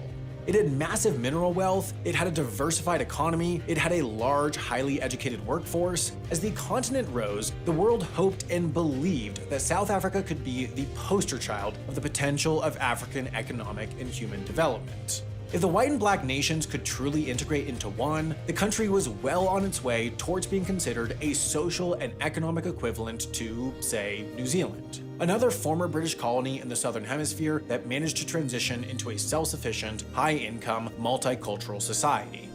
Crucial to this, perhaps the greatest task that Mandela and his ANC Europeans have made the same mistake all over the world. They build these fucking they build these beautiful little jewels, these crown jewels all over the planet. South Africa, Australia, New Zealand. They build these beautiful countries, these beautiful places that it's high wages. Everybody's working. They're self-sufficient. And then they import a bunch of fucking no good scumbags from lazy peoples from different countries in the world, and give this beautiful country away to scumbags who just want to take with both hands, steal shit, and destroy. All they know how to do is shit where they eat. We've done this with every single country we've had control of. We've just given it away to these fucking morons. They just gave away Europe, gave away America, gave away Canada. It's outrageous. And, people talk shit about Europe. There's more white people. They have a higher percentage of white people than America does. We're only 60%. They're still like 75% of their population are white people. So it's like we're buying the own bullshit propaganda that they give us in America. Oh, we're still good. No, we're at 60. We're like 57, 60%. They're at 75%. Okay, they have more Muslims than we do. We have 1% Muslims, but they have a higher percentage of white people there. So it's like weird how we kind of think we're better, but actually it's a less percentage of the percentage of the population is less us than it is over in Europe. They're almost 15% more of their population is white. Yeah, I love the Gods. I was watching that and the second one over the last week. Watched them both. The legally enshrined systems of segregation were easy to do away with. They could be reversed in an instant, but what was left was a massive population trapped in the cycle of poverty. Simultaneously, there was the wealthy white population at the center of the current economic system who would not tolerate a simple redistribution of wealth. So the ANC had to thread the needle, correct for historical wrongs while maintaining most of the status quo. Initially, they were fairly successful at this. The beginnings came naturally as Black Party members moved into many of the stable, well-compensated public sector jobs previously held by the white minority. Then the trend permeated elsewhere as qualified individuals excluded only due to the color of their skin entered every other newly desegregated profession. Formerly impoverished townships like Soweto metamorphosed from slums into sprawling suburban neighborhoods filled with rows of single-family homes and ample assortments of upscale restaurants and bars. The problem is that we have started our own little outposts all over the world. Then we invite some poor immigrants into these countries. The poor immigrants see how much wealth that we build up for ourselves and decide that they want to steal it. And then they hold a bunch of marches and riots about democracy and literally steal wealth that they had nothing to do with building. Nothing. They just show up, do some manual labor for a generation or two, and then literally force out the people who built everything, who designed, and they do it over and over. They've done it in South Africa, and that Oranje, the all-white town Oranje, they're licking their chops. They're like, oh man, when we can't wait to get a hold of that community.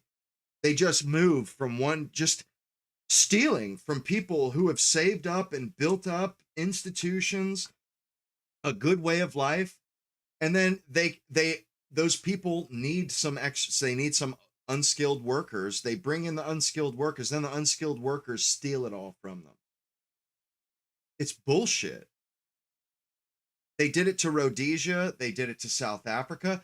Those black people in South Africa, they're not even native to South Africa. Nobody is native to South Africa. They didn't exist.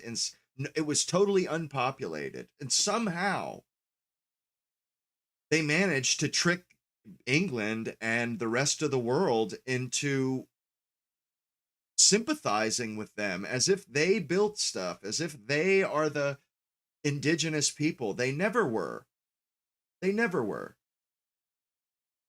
See something about that Aranya. You know, it pisses them off that other people build better little social orders and shit. And they get jealous, they start getting envious, they want to steal it. Simple as that. The same thing with all these countries where the white people get run out of. The white people, they become rich. They build, they start out poor as a pauper. They colonize a place. All the landowners are poor as shit. They work for generations and build something up, like the rubber plantations in Indochina. And then the poor people, the indigenous people, they want nothing to do with struggling. They don't care about owning the land. They don't care about running the government until the people that are doing the work become rich. Their shit starts to pay off. All of a sudden, their ship comes in. That's every place that we've colonized. As soon as our ship comes in, the people, the low-skilled people, all of a sudden they speak up. That's when they want something. It's not when all there is, when the only thing there is to share is work and adversity. They don't want that. But when the people who've done all the work, when they've actually gotten to a position where they can relax and they don't have to work, they've built it up so that, they can relax and collect money off of their plantations, their rubber plantations, whatever they may be. Then the low-skilled population gets greedy and steals their fucking shit. They say, you know what? Look at all that stuff they have. Look at all the stuff they have. Why don't we have stuff? Why don't we take their stuff? I mean, it's essentially how it goes.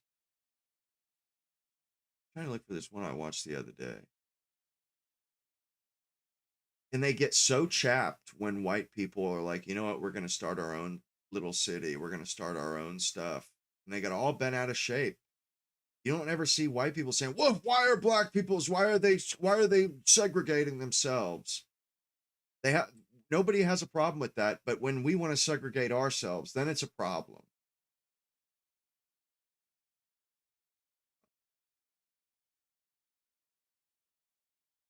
Yeah, Africa has so much natural resources.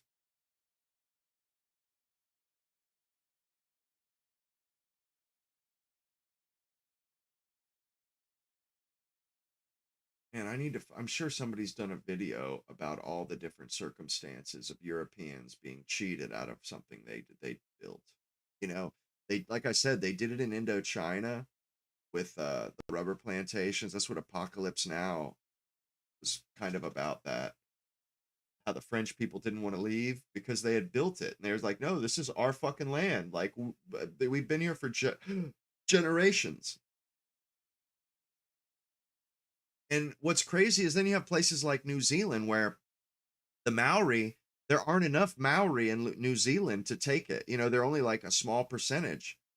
So what the Europeans do is, that's not good, because then they end up keeping the land and they end up owning it. So what they have to do, we have to ship in people from Africa or India. That way there's a population that will get envious of us and want to steal everything from us. We're not allowed to just continuously own things. We have to bring an indentured, low IQ population in that will want to steal everything from us. That's what they did in New Zealand even. They have no Indians there, no coloreds there. So what do? They import them. This shit is ridiculous. I mean, it's disheartening, to be honest. Why do we have this fucking death wish, man? What is with the West and insisting on our own destruction, our own We have to put ourselves in the poorhouse. We can't be successful. It's not right. I'm tired of it. Why do we have to give these people the fruits of our labor? Why do they deserve it? Build their own, you know, they can fix their own countries. There's nobody stopping them from doing that. Build your own shit. Why you gotta mess with ours?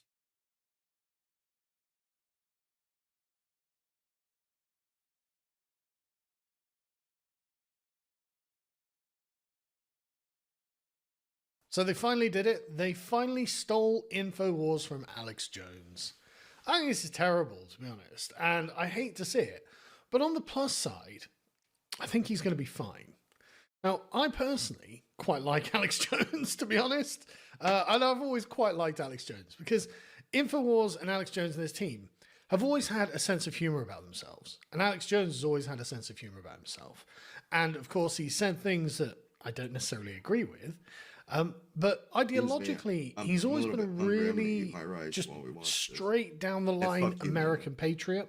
You've never had any particularly. I mean, there's been some crazy stuff on his show, but he's always been really familiar to what the average American actually thinks. And oh no, white rice! I just always kind of admired him in a way, like. When he was coming out with the crazy conspiracy stuff, I mean, a lot of it's aged quite well, hasn't it? Like the child trafficking rings at the elite circles and stuff. Like a lot of it aged a lot better than you'd expect it to, and a lot better than you wish it would. But it was quite moving. Because I mean, I've been on Alex's show a couple of times. I've been on Harrison's show as well, who's standing next to him. I met a bunch of the producers when I was there. They're all lovely, absolutely lovely. Everyone was just really, really kind, decent, genuine, and like I said, a sense of humor and prepared to have just entertaining conversations. I got a lot of time for them, is what I'm saying. And I hate to see this happen. Now, for anyone wondering why Alex Jones lost control of InfoWars, it's because in 2012, YouTube and social media generally had a real spate of conspiracy theory videos that were absolutely everywhere, beginning with Loose Change, and it became an entire genre that had literally tens of millions of views on some of these videos.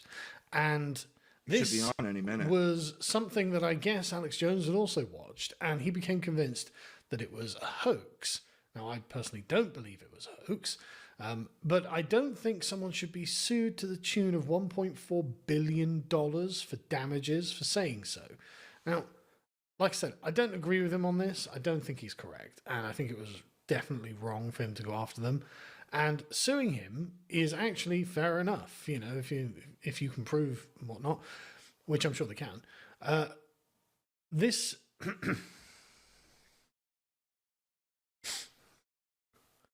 now, for anyone wondering why Alex Jones is losing InfoWars, it's because after the Sandy Hook massacre.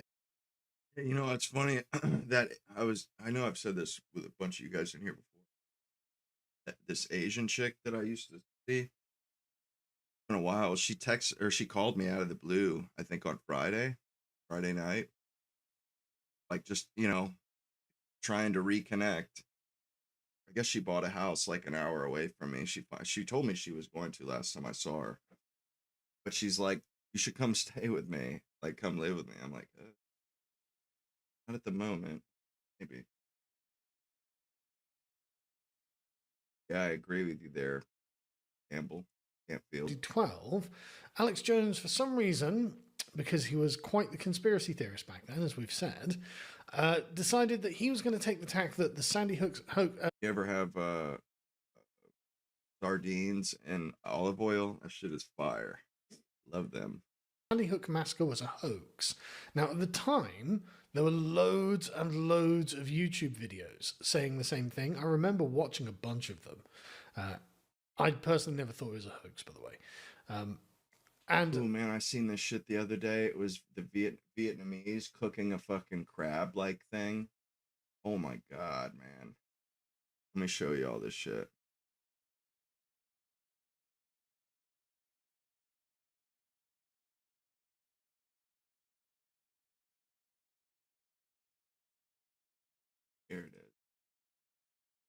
Bro, this fucking blue, this really like, whoa, man. This was hard for me. Hard to watch. I did not know these existed. Ugh, bro, ugh, golly. I will not eat crab legs. I will not eat lobster. I will not eat shrimp. Not anymore. Not since I've been on. I'm kind of a lobster. It's in the lobster family. I remember my grandfather telling me when he was in Vietnam during the war, he said a fucking bartender at a Vietnamese bar pulled one. And I remember he told me it was like a big ass palmetto bug, he said.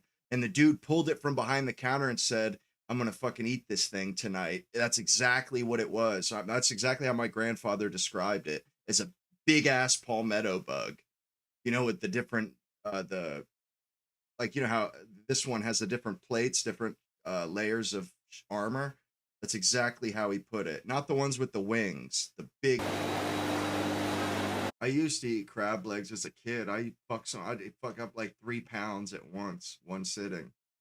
I can't eat that shit no more though, man. I can't eat it, bro. It disgusts me now. All those fucking sea bugs.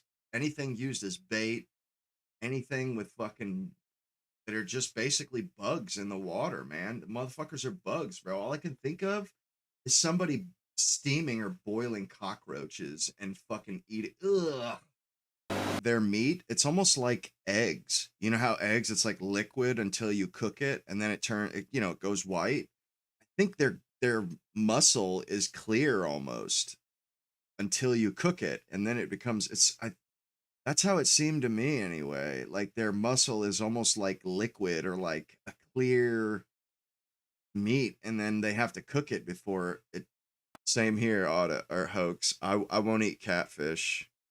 I refuse. I won't eat bottom feeders, basically. I've never eaten catfish in my entire life. My dad never ate it and wouldn't have it. I've had swordfish, I've had shark, but I've never had catfish. Yeah, it is a sea roach, but we would go surf fishing and catch shark out of the beach water. You know, we would go, we didn't eat no shark that no fucking store made, or that they, you know, fetched from a fishmonger. No, we would go to the beach and catch it ourselves. What I looked for, it's called Giant Alien. They have like a giant alien clam, giant alien lobster, like a bunch of these different, and they're all, I think it's all in Japan. And they eat the damn things, you know. They basically, they get this giant. Yeah, here's one for a clam. They get a fucking big ass clam, and then they butcher it for you right there. They show you how they. Oh wow, giant alien conch, giant alien clam sashimi. Yeah, here it is.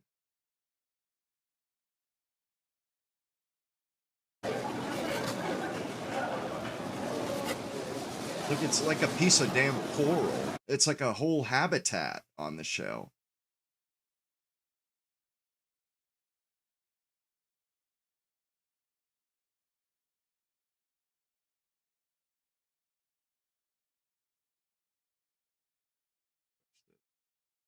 Refresh this right quick. So it's still.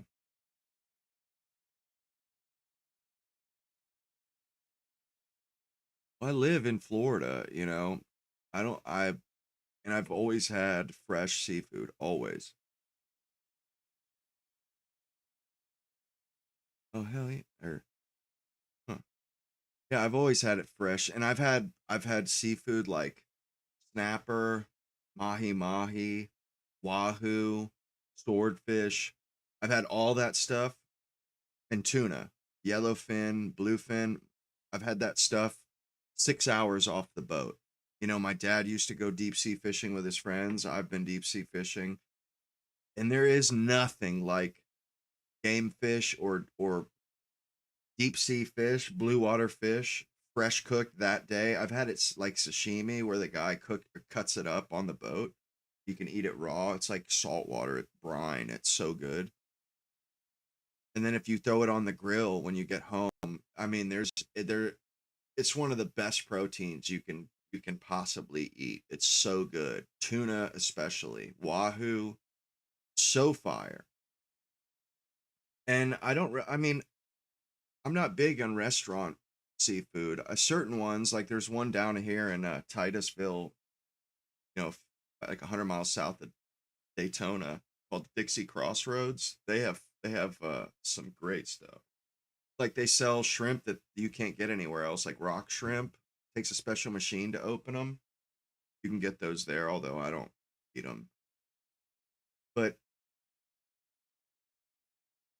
and I've always done inshore fishermen, saltwater fishing from the bank. I've caught dozens of flounder in one day, cook them when I get home. So I know what really good fresh seafood tastes like. So it's easy to be disappointed by seafood.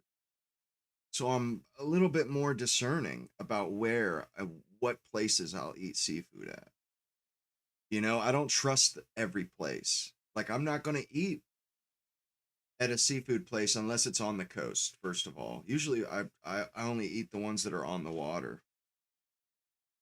Because they have a buyer that goes to a fish market every single day, and the shit, you know what I mean? Like all their stuff is incredibly fresh.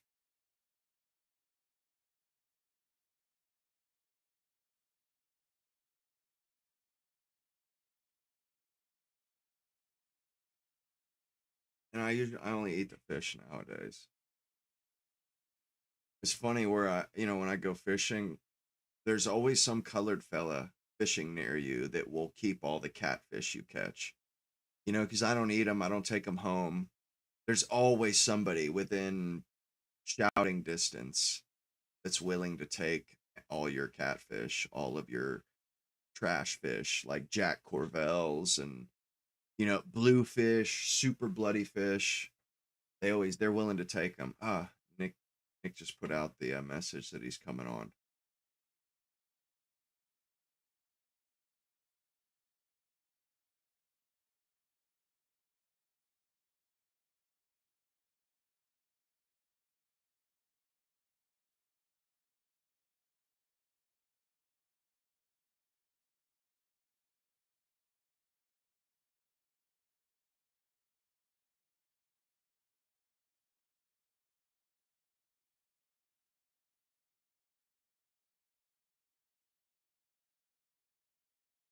Carp. I caught a 60-inch carp just down the lake in my neighborhood. I caught a 60-inch carp, man. It was like fucking whale blubber. I was a kid and I brought it home in a wagon because I knew my dad, me and my brother were out fishing. We used a surf rod in the lake. No, I'm not vegetarian. What the fuck are y'all like? What are you guys talking about? Just because I eat rice occasionally? Like I know it's not Bob talking about. I'm just saying, yeah, no, I'm not a vegetarian. I don't know what people like, oh, you need to get a car, JT. I have a fucking truck. Okay, I have stuff. Like, I don't know where y'all come up with some of this stuff. Like, who decided I didn't have a vehicle? I've never said one way or another. I have a fucking vehicle. I have a lot of stuff, actually. I have like a 20-foot camper.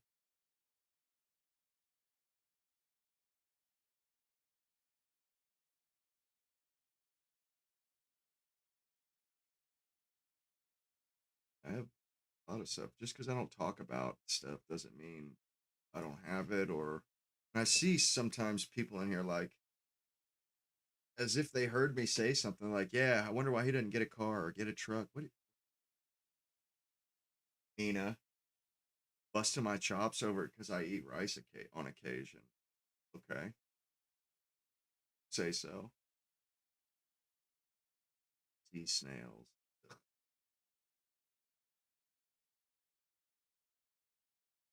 Ooh, crab. That's crab right there. That's crab muscle. That's gross. King crabs, those aren't even really crabs. Like they're not like all the other crabs.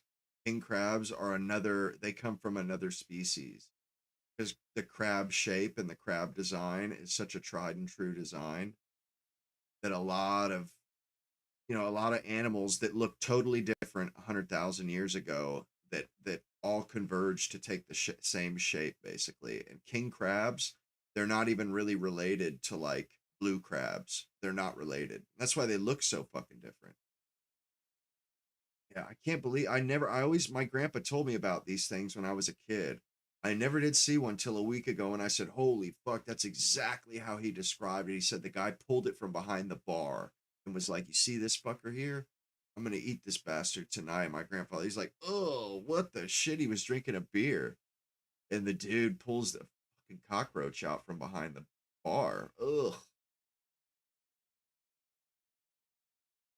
And I was showing y'all Nautilus's Nautili last week.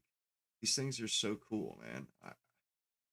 I find it hard to believe. I didn't even know these things were real. I've seen their shells many, many times growing up, and I remember thinking, what makes these shells? And then you the shells that spiral like this. I've always wondered what in the hell creature makes these. Well, it's a squid. It's a type of squid, basically, called Nautili, or Argonauts. Argonauts are very similar to Nautili. How cute they are. Dickens. They have a jet. They have a water jet that sticks straight out of their shell, and that's how they get around. And I think they can point the shell downward. They can point it behind them. They have a lot of control over their little, see it? They have a lot of control over themselves. And the reason they say that these shells are actually really, usually it's a bad design, like having a shell like that. But because these guys, that shell is how they maintain buoyancy. Because their shells have they're sealed off, different air pockets in them. See how the jet is pointing one way, but their shell has different separated chambers, and there's a vein that runs through all the chambers where they can suck the water out of the chambers so that they float, or they start floating upwards. They can add water to the chamber so that they can sink lower. And that's why, because there are other animals that had shells like theirs that are they don't exist anymore because it's a really inefficient design. But because these guys, their shell helps them maintain buoyancy, it's really efficient. The little water jet becomes very efficient when they're they can control their buoyancy. I just think these things are the cat's ass. I mean, in my opinion, that's one of the coolest animals on the planet. They exist in like south of Japan and northeast of Australia. Look how big they get. They get like 7 inches across. Little Dickens. Look at them. Little Dickens. They're so gentle. Like, come on now. Tell me those aren't cute. I would love to have some of these as pets. And it's crazy, if you pull them out of the water, they'll squirt your ass with a jet. They'll squirt water all over you. Pull up the Argonauts. Show y'all Argonauts.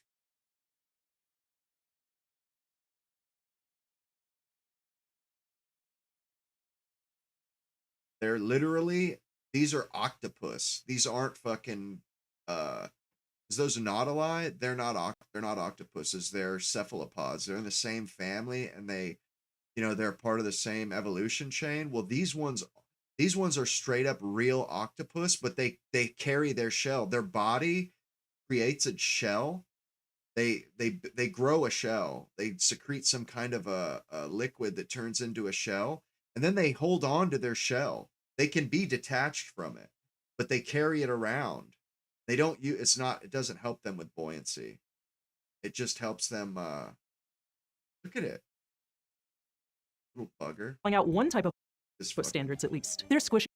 Create your best life. Head to the link in our chain. Crazy so hair. when folks the strength females is so extreme that males probably weren't even recognized for over 2,000 years.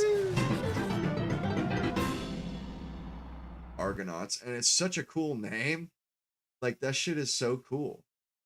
These animals have another common name, but it causes some confusion. Argonauts are also known as paper nautiluses, but they aren't related to nautiluses we've discussed in a previous episode. They're actually octopuses, and they don't all have a shell. To avoid any confusion, we're sticking with the name Argonaut throughout this episode, but technically they are also known as paper nautiluses too. Either name is correct. That's so cool. The name Argonaut likely comes from the flaps found on female Argonauts, which look like they could catch the wind in a way similar to the sails of a ship. In fact, this name led to the myth that Argonauts do ride the wind, and move around in a way that's similar to the Portuguese man-of-war we've talked about in the past. However, these Argonauts do not travel the oceans using wind currents. They move around the same way many cephalopods do, using jet propulsion. There are fewer than 10 accepted species of Argonauts, and they are generally considered rare, though they aren't listed endangered or anything like that. They're just not typically seen by people. Argonauts live in the open ocean, typically towards the ocean's surface. They generally aren't seen in gulfs, because places like this tend to house more predators, which the Argonauts would be happy to avoid. As a whole, Argonauts are considered a cosmopolitan group, meaning they're found all around the world, and generally inhabit tropical and subtropical waters, though some species are more confined to certain parts of the world, such as the rough-keeled Argonaut, which is mainly found throughout the Pacific and the Americas. Exactly. That is Female the Argonauts also Fibonacci. seem to have a propensity for attaching to floating debris in the ocean. They've been found clinging to drifting Fibonacci scale, that's literally just a stencil for drawing, basically. and have even formed large chains of more than 20 individuals holding on to one another. This behavior is mostly known for females because males are so tiny they're barely perceptible. Argonauts display sexual dimorphism because the ladies are much larger than the males. Male Argonauts barely What's reach. crazy is the males, their penis, they actually give their penis to the female. It breaks off, they grow a new one, but they thought it was like a worm because they would look in the female and they would find like a little tentacle. It looked like a tentacle, but they thought it was a worm. And then a woman finally watched them and realized it was a male's, because it would be found with sperm.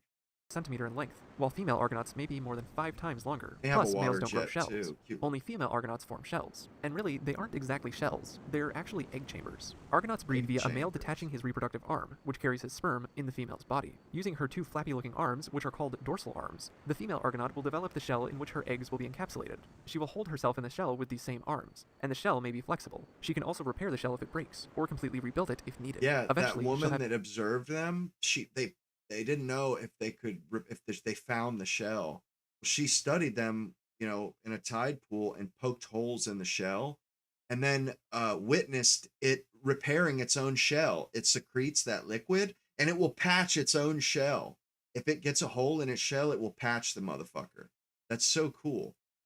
How many eggs that she's pushed from her shell and the babies will hatch. It's likely that Argonauts perish shortly after the reproductive period, as this is a common occurrence in many cephalopod species. Argonauts may also succumb to predators including tuna, sharks, squids, marine mammals, penguins, and other marine birds. But they come equipped with ink if they need to try and make a quick escape. On the flip side, Argonauts eat sea slugs, sea snails, small fish, and crustaceans. For more facts on Argonauts, check out the links in the description. Thank you to Roman Hay Carter for today's request. Give a thumbs up if you learned something new today, and thank you for watching Animal Fact Files. Yeah, I just, these Argonauts, it's such a cool name.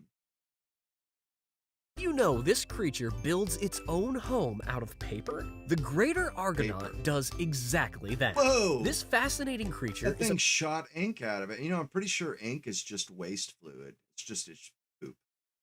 Type of octopus. Who would want to go through a cloud of poop if you breathed water?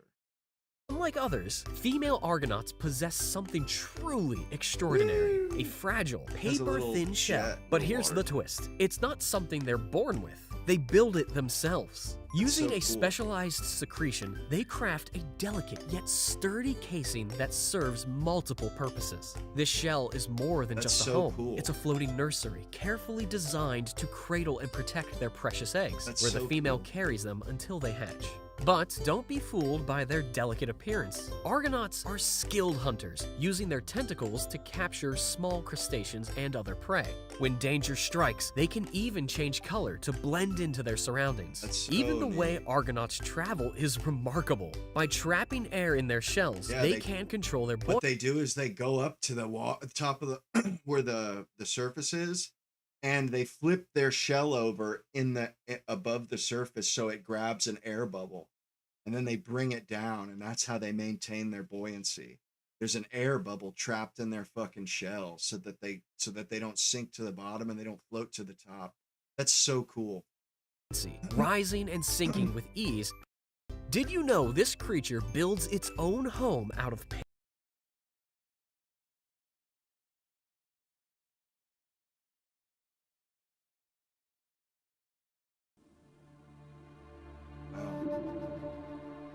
See, that's how it grabs it. It's that air bubble, similar, like that's how it grabs it.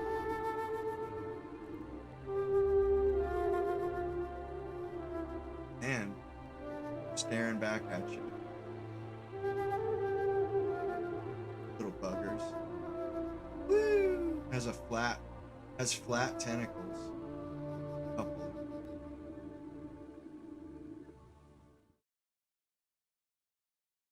And I guess apparently back like in the Greek times, they called, that's why Jason and the Argonauts, his ship was called the Argonaut because it had a sail. And back then they knew about Argonauts and they had the flat tentacles. They thought those tentacles were sails. They thought these things popped up out of the water and used its flat tentacles as sails. That's why they called the boat the Argonaut. Maybe it's vice versa. Maybe they called the animal an Argonaut because of that. Not sure, but it's pretty dope. I mean, I think these animals are really neat. How they've evolved to build a shell. They secrete some compound that turns into a shell. The greater Argonaut, or Argonauta argo, is a captivating cephalopod found in tropical and subtropical oceans worldwide. It is a type of octopus, but unlike others, the female Argonaut builds a delicate paper-thin shell to protect her eggs, which she secretes using specialized glands. Wow. This That's shell, so cool. often referred to as a paper nautilus, serves as both a home and a buoyancy device, allowing the Argonaut to float and navigate the ocean's surface with ease. Despite their fragile appearance, Argonauts are skilled hunters, using their tentacles to capture small crustaceans and other prey. They are also known for their ability to change color and their larging sacs, helping them blend into their surroundings. Going yet? Maybe. Oh shit. Clearly managing that conversation. Clearly somebody who is in the pocket for Vance, deeply allied with Vance and everybody involved with Vance, including Peter Thiel. And he recognizes that the Groypers are absolutely hostile to Vance and everything he represents. And so there's this careful perception management happening.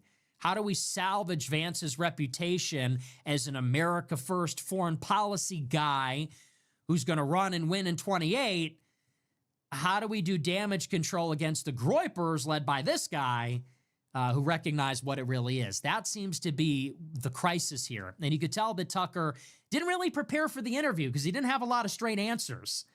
Like I said, they asked him, when do you talk to the vice president? I don't know. Why did your son get kicked out of his press office? I don't know. What do you think about... Here was another part which I omitted.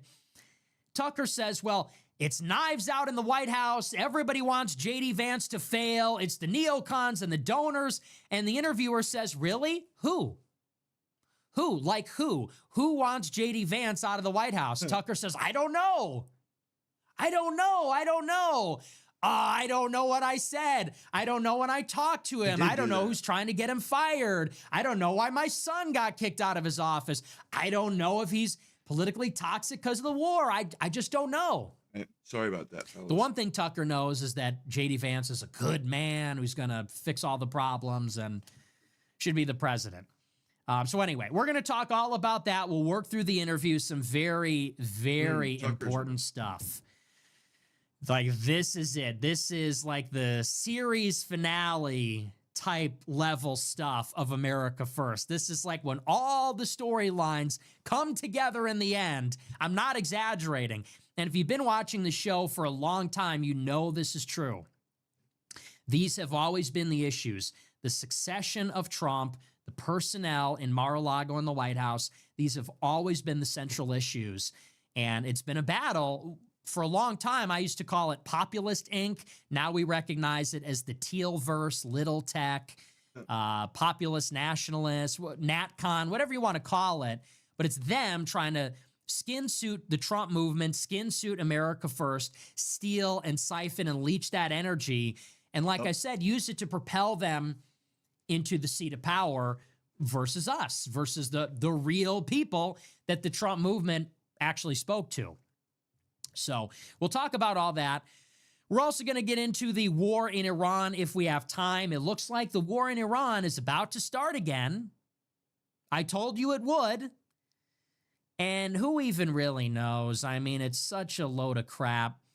The latest is that the president posted on Truth Social that there is a new operation to open up the straits. I'll be right back. I'm going to use So he the bathroom. posts on Truth Social that the U.S.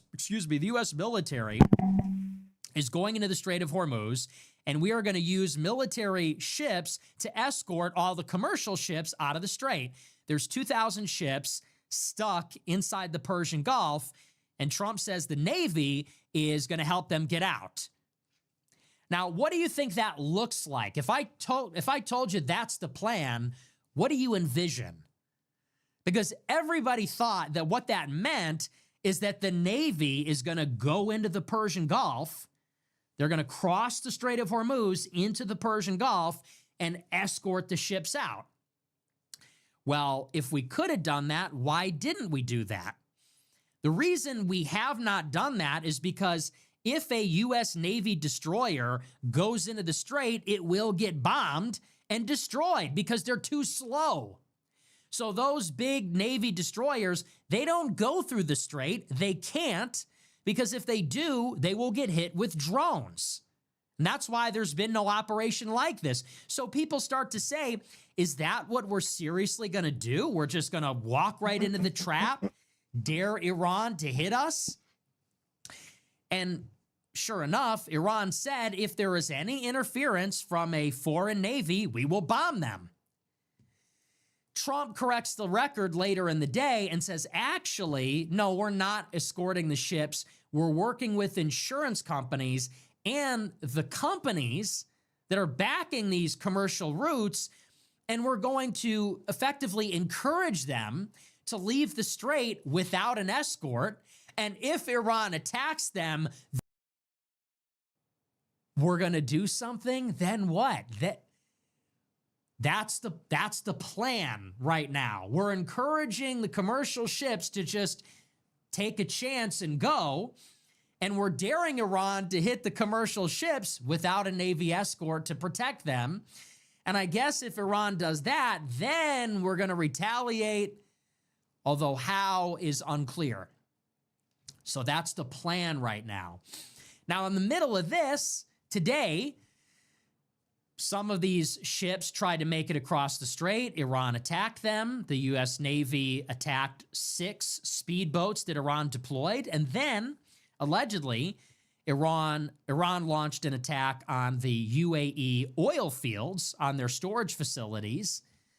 And now the UAE says they will retaliate. And Israel is allegedly looking to restart the war with Iran, but they need a blessing from Washington first. So it seems like could be in the next 24 hours we get a resumption of hostilities. Iran and the U.S. are trying to hold it together. Iran says that we should stick to diplomacy through Pakistan and other mediators. It's unclear what the position in Washington is, but they're trying to salvage the ceasefire while all these shenanigans are going on. So I told you on Friday, this is going to end in a confrontation eventually. And I told you last week, I said it might not be in days, weeks, months, but we're coming back to war because neither side is willing to walk back, or I should say step down from their red line. And if that's the case, then the only way we can resolve the impasse is through a military confrontation. Both sides think they can win. One of us is wrong. There's only one way to find out. So like I said, if we have time, we'll get into that as well. But it should be a pretty good show.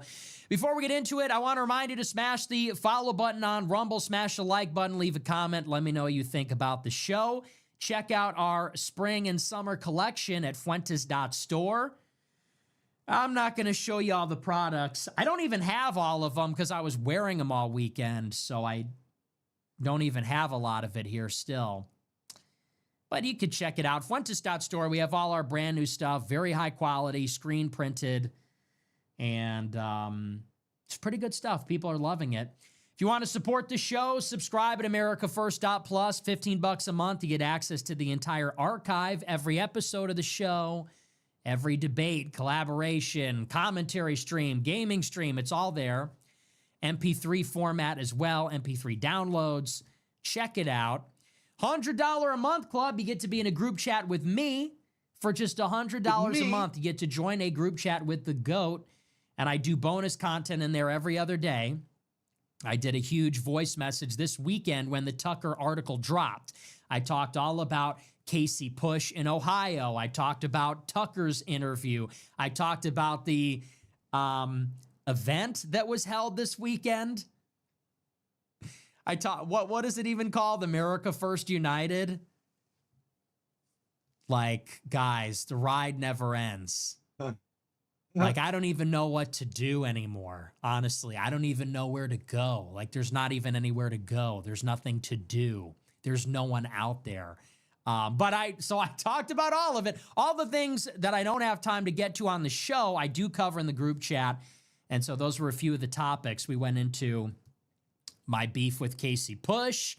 Rest in piss. You're going to get destroyed tomorrow. It's going to be fucking awesome. The event that was held this weekend.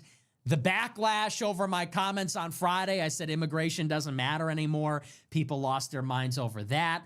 And I went into a lot of detail on the Tucker interview as well. So check that out, americafirst.plus. That's the link. Check it out over there. Okay, with that out of the way, we're going to dive in. Man, there's so much to talk about. In the first place, okay, before we even get to the interview, I do just want to talk about this event. So I don't even know what this is, okay? That's the best part. I discover last week that there's this convening, there's this meeting of the minds, a true think tank.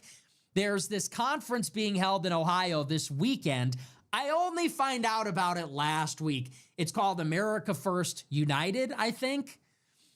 And the only reason I find out about it is because people start posting the promo card with all the speakers, and it's Faith Merrill and Jake Shields and the usual suspects.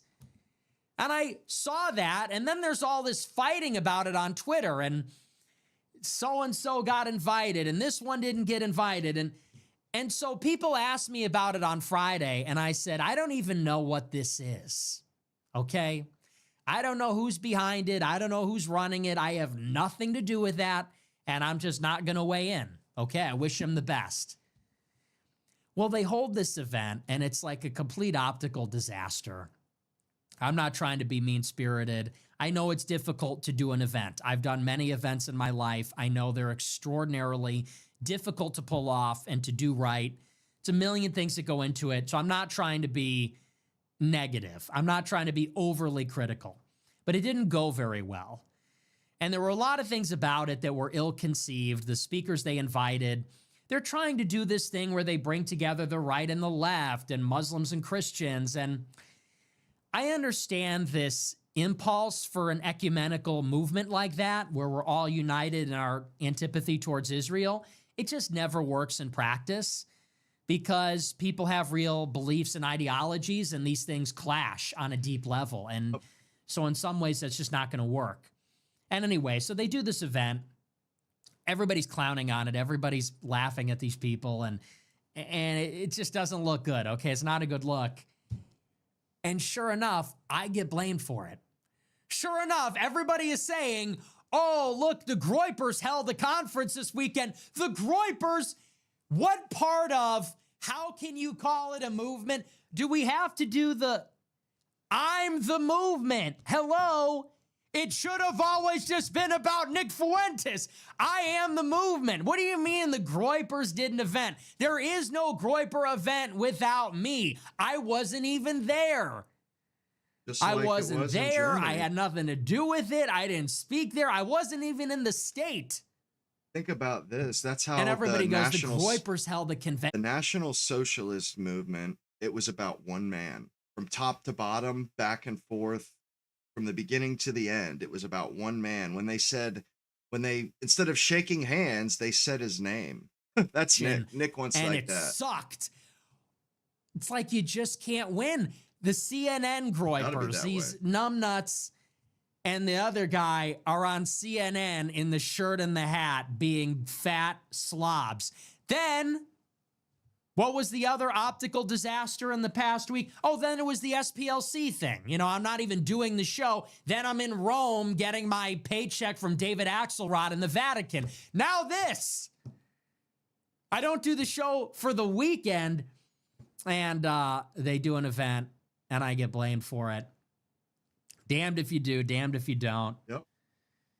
You know what's interesting, though? And listen, this is just interesting. I'm just going to say this. So I heard that the event organizer said something to the effect of America First is bigger than Nick Fuentes. Someone said that, who does that guy this think was he said. Is? I heard this was said somewhere. And listen, I'm just pointing something out.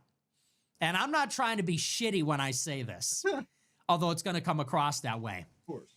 You want America First without Nick Fuentes? Well, you got it. You saw what that looks like. I'll just say that much, okay? I don't know if that's true. I heard it was said. Somebody said it's a he said, she said thing. Somebody said that somebody else said on a call or something that, you know, it doesn't matter that a bunch of people that hated me were in attendance, and it doesn't matter that I wasn't there. They said because it's bigger than him. Well, I don't know if it's bigger without me. But certainly that's what it looks like without me. I'll just say that much. And you could do with that information what you want, but that's the truth. You want America First without Nick Fuentes? Well, you got a little preview. You got a little taste of that. And I don't care how big your Twitter account is. I don't care, you know, how viral the posts are. That's what you got. So good luck. It's time to recognize this is America First. There is no other America First. There is no other America First. There is no America First without this. This is the movement. Right. It's time for a little recognition. You tried it. Right on this. You tried it. You saw how that went. This is the movement. And you don't have to like that, and you don't need to love that, but that's just the way it is. It's just true. He kind of owns America I saw that First. You this have to weekend, take it from him. and I'm not going to lie. I took a little bit of pleasure in seeing how it was received because I've been doing this for a long time, and I feel like I don't always get the credit necessarily, which I'm not always after. But I have worked through a lot of these problems, and I've been doing this for a long time, and we've made a lot of mistakes, and we've learned a lot of lessons. A lot of things have happened in these 10 years. And I talk about that in relation to the Trump movement and electoral politics and infiltration, entryism, hosting events, protests, like the rhetoric. We've worked through a lot of these things. We've refined a lot of these things over the years. And suffice to say, I'm one of the lone survivors. I've been one of the only people that's had real longevity, that's actually produced anything viable with energy, any kind of competence. And I've been saying it for the past 5 months. You got a lot of these people that got red-pilled last year. A lot of people woke up to this idea, these facts, 9 months ago, 12 months ago, and suddenly they think that's enough. They think that's sufficient. We're going to take this information. We're going to take this vague notion that Jews are in control, and we're going to take that and just run with it, and we're just going to ask questions later. It's not going to go the way you think, you know? And so try it at your own peril. We have to be a little bit humble. We have to have the humility to recognize the vastness and complexity of the problem and take it seriously and realize that no amount of haste or pure enthusiasm or hatred, some kind of emotional gut reaction, that doesn't help us solve the problem. You know, what helps us solve the problem is patience, prudence, humility, listening, studying, learning. Okay? These are the things that help us approach an ambitious project like the one we're all engaged in, which is try to take back the country, okay? If we're ever going to do that, if that's even possible, we're going to need a little bit more of those qualities and a little bit less of the other stuff. You know, exuberance is no substitute for careful planning, being methodical, okay, being careful, being smart, having good instincts, these kinds of things. So anyway, just a little lesson. And you wish people wouldn't have to learn the hard way, but sometimes they do. Sometimes they have to go out and embarrass themselves, and also me, coincidentally. But that's how it goes sometimes. So anyway, so that I do just want to throw that out there. Yeah, I had nothing to do with that. I wasn't even there. That's actually what it looks like when you don't have me. That's when it's the whole bench and not me. There you go. But anyway, we are going to move on. We're going to get into the news here. We're going to talk all about this Tucker Carlson interview with the New York Times. And I just want to say at the very beginning, this is a really important interview to talk about. I just want to impress upon you the significance of this. Obviously, Tucker has emerged as one of the most important, influential voices. But it's not just his influence, it is the network that he is involved in. We've talked about this at length. Tucker Carlson is obviously involved in a clique. He is involved in a clique which is vying for power. He is not a journalist. He is not a commentator. That's not what he is. Do you know what Tucker Carlson was doing throughout 2024? He was in the Arabian Peninsula meeting with the heads of state and heads of government of all the Gulf Cooperation Council nations. Saudi Arabia, the Emirates, Qatar. That's not what a journalist does. You know, a lot of journalists from the Huffington Post, independent journalists on YouTube and Spotify that are meeting with the Crown Prince of the United Arab Emirates, that are meeting with the Crown Prince of Qatar, of Saudi Arabia. I don't think so. I don't know what he is. Nobody knows what he is. He is clearly some kind of intelligence-aligned operative. He is clearly involved deeply with his best friend, Peter Thiel, with J.D. Vance, another good friend of his, with Joe Kent, a CIA officer. He is in bed with people in the intelligence community and people in this government and exerts influence on it. And that is why there is so much consternation among the pro-Israel crowd about his rise and about his apparent shift in what he talks about and how he talks about it, specifically as it pertains to Israel. And so what he says in this interview, it's of importance. It really matters because this is the discourse, this is the conversation inside the American right wing, and this is going to determine the future of where the party goes after Trump leaves office. J.D. Vance is the vice president, heir apparent. There's going to be an attempt to consolidate support around him, and that's going to be an awful lot of power to dictate the future of the GOP in the wake of the sunsetting of Trump's political career. It's a big deal. And Tucker is a spokesman for this. He's a prophet for this. And so it matters what he's thinking and saying. So anyway, that's just a little bit on the significance of it. I want to get into the interview. And in the first place, I want to talk a little bit about what he said about me, because he did address me directly. And it's sort of funny. There were a few major topics in the interview. They talk about the war in Iran, the Trump administration, J.D. Vance. They talk about what's happening in the country. But Cruz. A significant chunk of the interview was really all about me and my interview with Tucker back in October of 2025.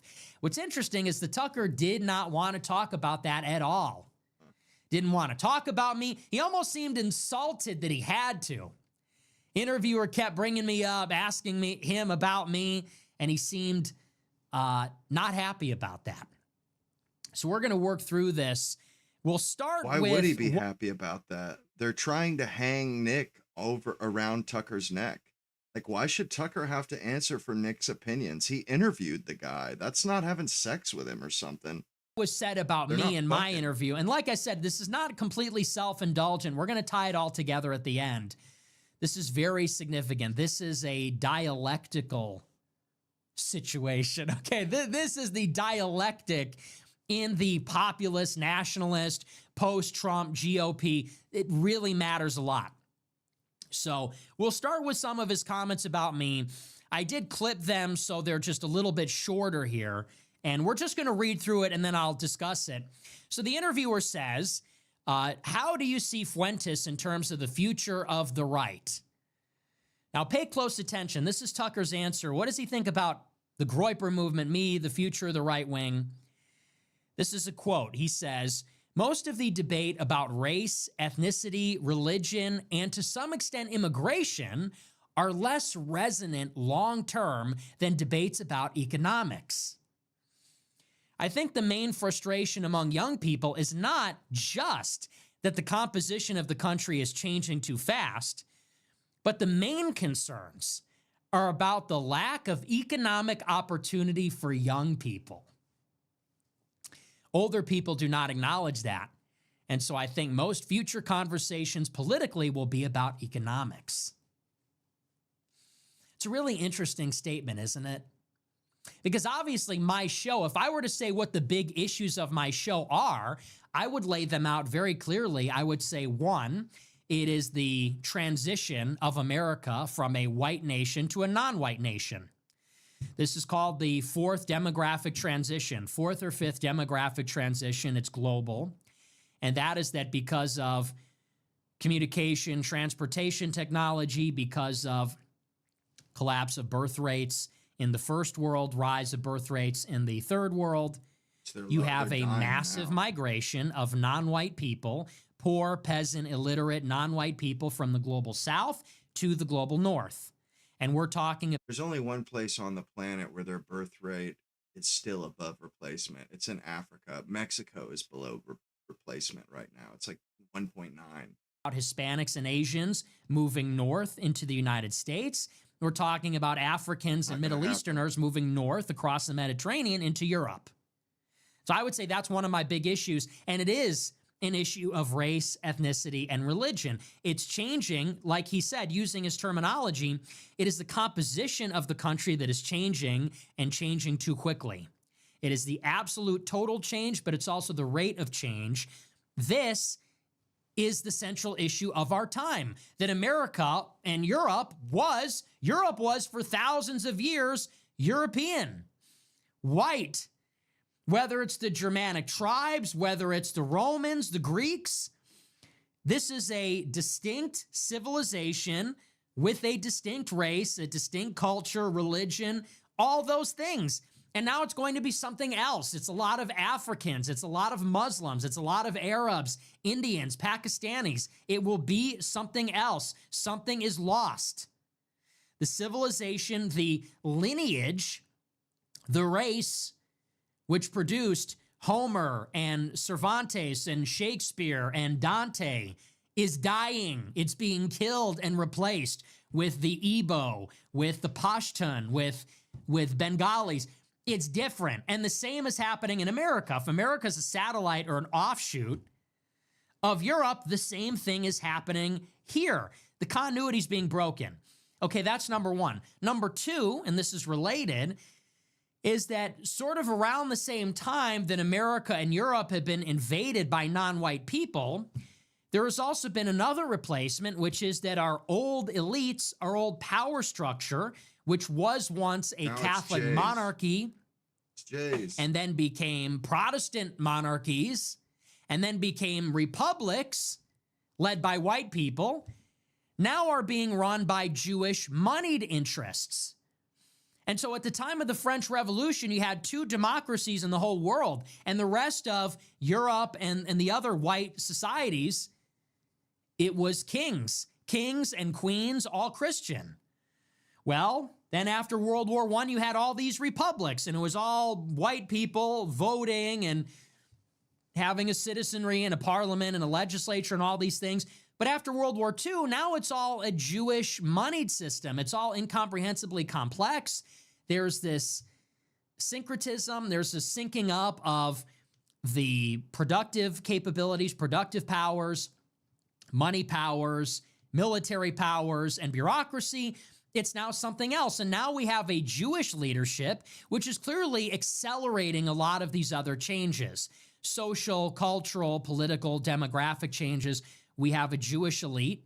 That's why everything is pro-Israel. That's why they say the reason Germany exists is to apologize for the Holocaust.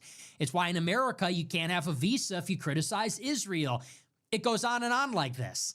And so like these are the two issues. These are identity issues. My show is about the clash of civilizations. that the Western white world is being impacted by the non-white demographic replacement and the ascendance of Jewish civilization inside of America, the ascendance of Jewish nationalism. Zionism is a part of that, which now apparently steers America, and America steers the world empire. So, like, these are my issues. Tucker says, in response to the question, what do you think about Nick Fuentes and his impact on the future of the right? And what she means is my ideas.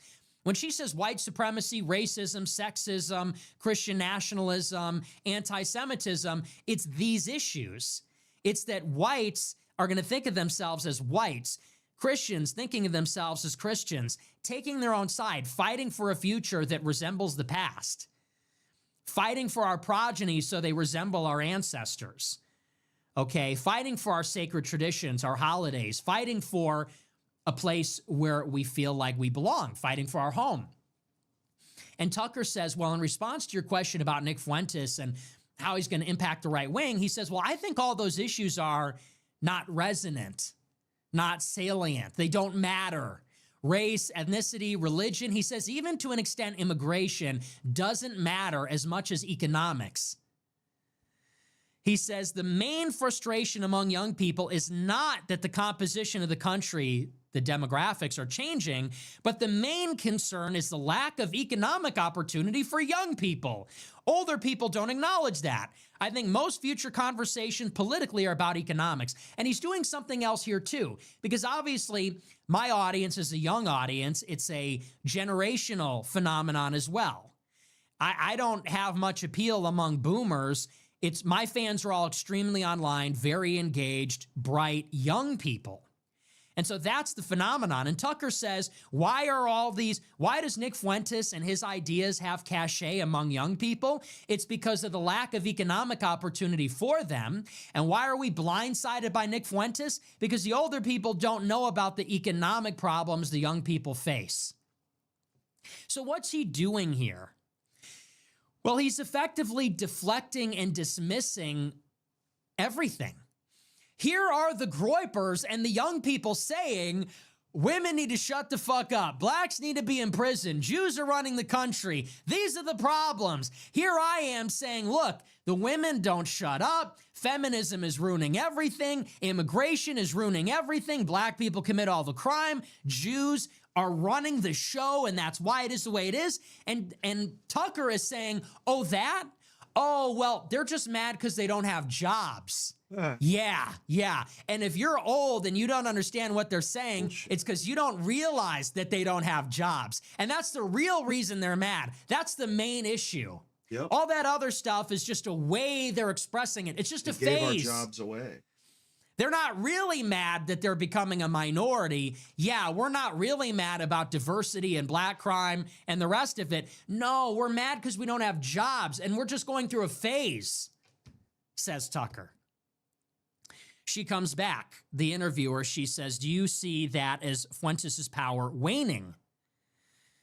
Tucker responds, for sure. I don't know about Fuentes in particular, but he has been caricatured as a race guy. He was mad about the Jews or black people or whatever. But I'm just telling you, I think the future, the energy, not just on the right, but I think right and left agree on this under 30, is that young people have been shafted by older people, particularly by the baby boomers. And I hear young people talk not about, I'm mad about the Jews. I hear people say things like, only baby boomers would have a second home in Isle of Palms, South Carolina, but not help their kids buy homes. Really? That's what you're hearing? Wait a second. Wait. Time out. Back it up. Rewind the tape. Tucker seriously said, I'm reading this from a script. Tucker said, I hear young people talk not about, I'm mad at the Jews. So young people are not saying that at all. Tucker says, I hear those young people say things like, only baby boomers would have a second home in Isle of Palms, South Carolina, and not help their kids buy homes. Really? So if I go on Instagram today, if I go and create an Instagram account and I load up reels and I start liking right-wing content, I'm going to see a lot of Instagram reels about Isle of Palms, South Carolina, and I'm not going to see any content about Jews? You're telling me if I go on Twitter or TikTok or Instagram, or I go to a college campus and a young Republican meeting, if I talk to a young person, you go to your boomer relatives, talk to their nephews, grandchildren, and you say, what are you thinking about? They're not going to say Jews. They're going to say boomers with their real estate. Does anybody believe that? Does anybody even believe that you believe that? Do you believe that? Do people really believe you believe that? You don't even believe that. Are you kidding me? No, everybody is talking about the Jews. Everybody is talking about Israel. Everybody is talking about race.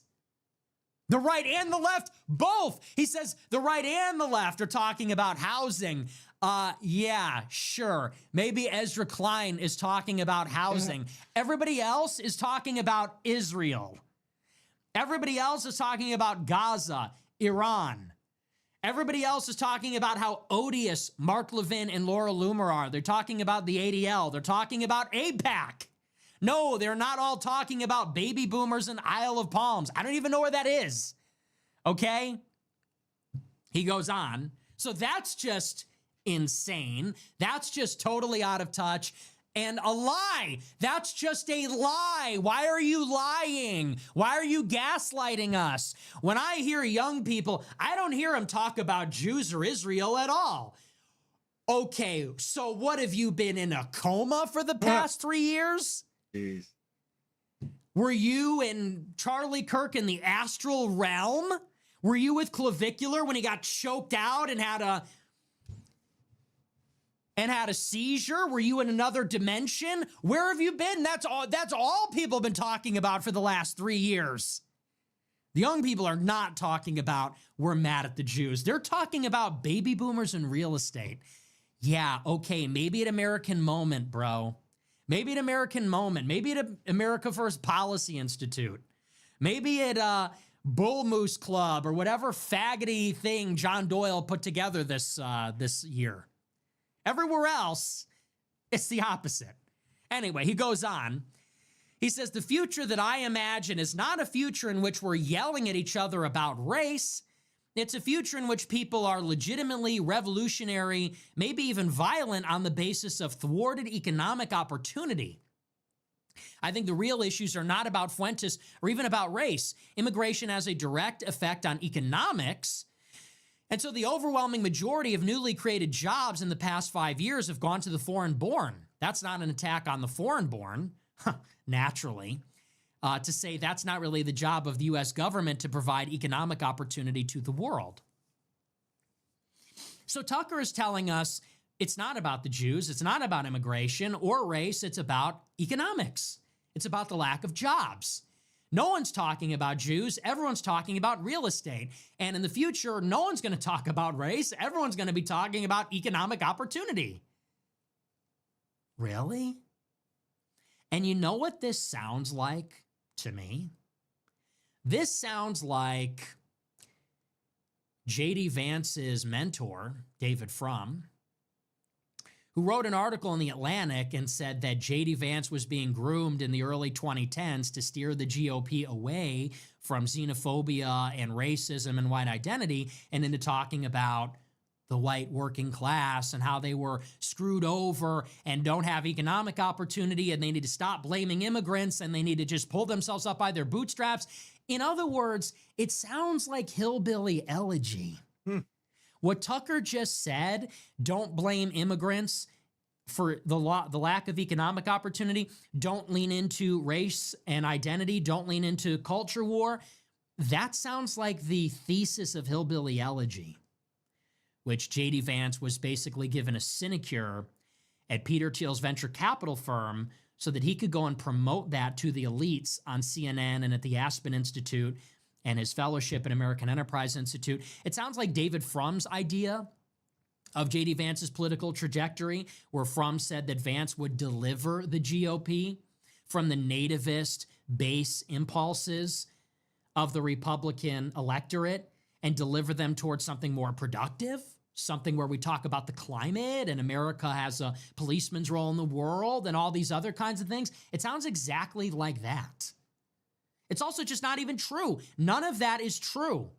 You're telling me that the only thing that is going on is there's a lack of economic opportunity and we happen to blame the immigrants? That's not what is happening at all. It ain't. Dallas is ground zero for the Indian invasion of America. It's all H-1Bs, it's all these Indians, and anyone who lives there will tell you it is ruining their quality of life. Anyone will tell you all these new developments, all the new construction, it's all being bought up by rich Indians, and they fucking ruin everything. And the people in LA and Houston will tell you the same thing about Hispanics. When you go to Houston, why is it dangerous now? Venezuelan gangs, immigrants. LA is majority minority. It's like 80% non-white, and it's a dump. Okay? You go to Chicago, you go to New York. Is the problem a lack of economic opportunity? Or is that black people have made public transportation and Grant Park and Millennium Park uninhabitable? They're no-go zones. McDonald's doesn't want to be in Fulton Market anymore. They don't want to be in West Loop anymore because they can't get their vice presidents to move here because nobody wants to be in Chicago because it's too dangerous because of the black people. And they're not even immigrants. They don't even have anything to do with the job market. So, no, that's not true. The changing composition of the country is everything. And here's how you know that's the case. I think absolutely anybody, especially anybody that watches my show, would prefer that we undergo another Great Recession or Great Depression if we could be in a white country. Everybody, anybody that watches my show would certainly prefer that we undergo a Great Depression or a Great Recession if it meant that we could have some semblance of a white country again. Of course. Everybody knows that's all true. day, So no, every it's not day. about Twice economic on Sunday. opportunity. We would all prefer to have a smaller house, yes, and maybe a smaller TV, yes, and a smaller backyard, and a smaller car. And maybe we eat out less than we did before, and by that I mean restaurants. And I don't mean box, like Tucker, another favorite of Tucker's. Disgusting, mind out of the gutter. We would all prefer to have less if it meant we could have more white neighbors. We would all prefer to have less stuff if we could have more society, more coherence, more of a social fabric. And that comes from familiarity. That's where the word family comes from. It's familial. It's familiar. We look like each other. We talk like each other. We like each other. So none of that is... First of all, this bears a striking resemblance to all the rhetoric that has come out of the Teal-verse, where they're talking about a colorblind meritocracy. Yeah, fuck that. We've tried it. Remember when they were pushing a colorblind meritocracy? We're going to have like a non-racist capitalist country. Yeah, Indians welcome. Indians and Vietnamese and Malays welcome. Mexicans welcome.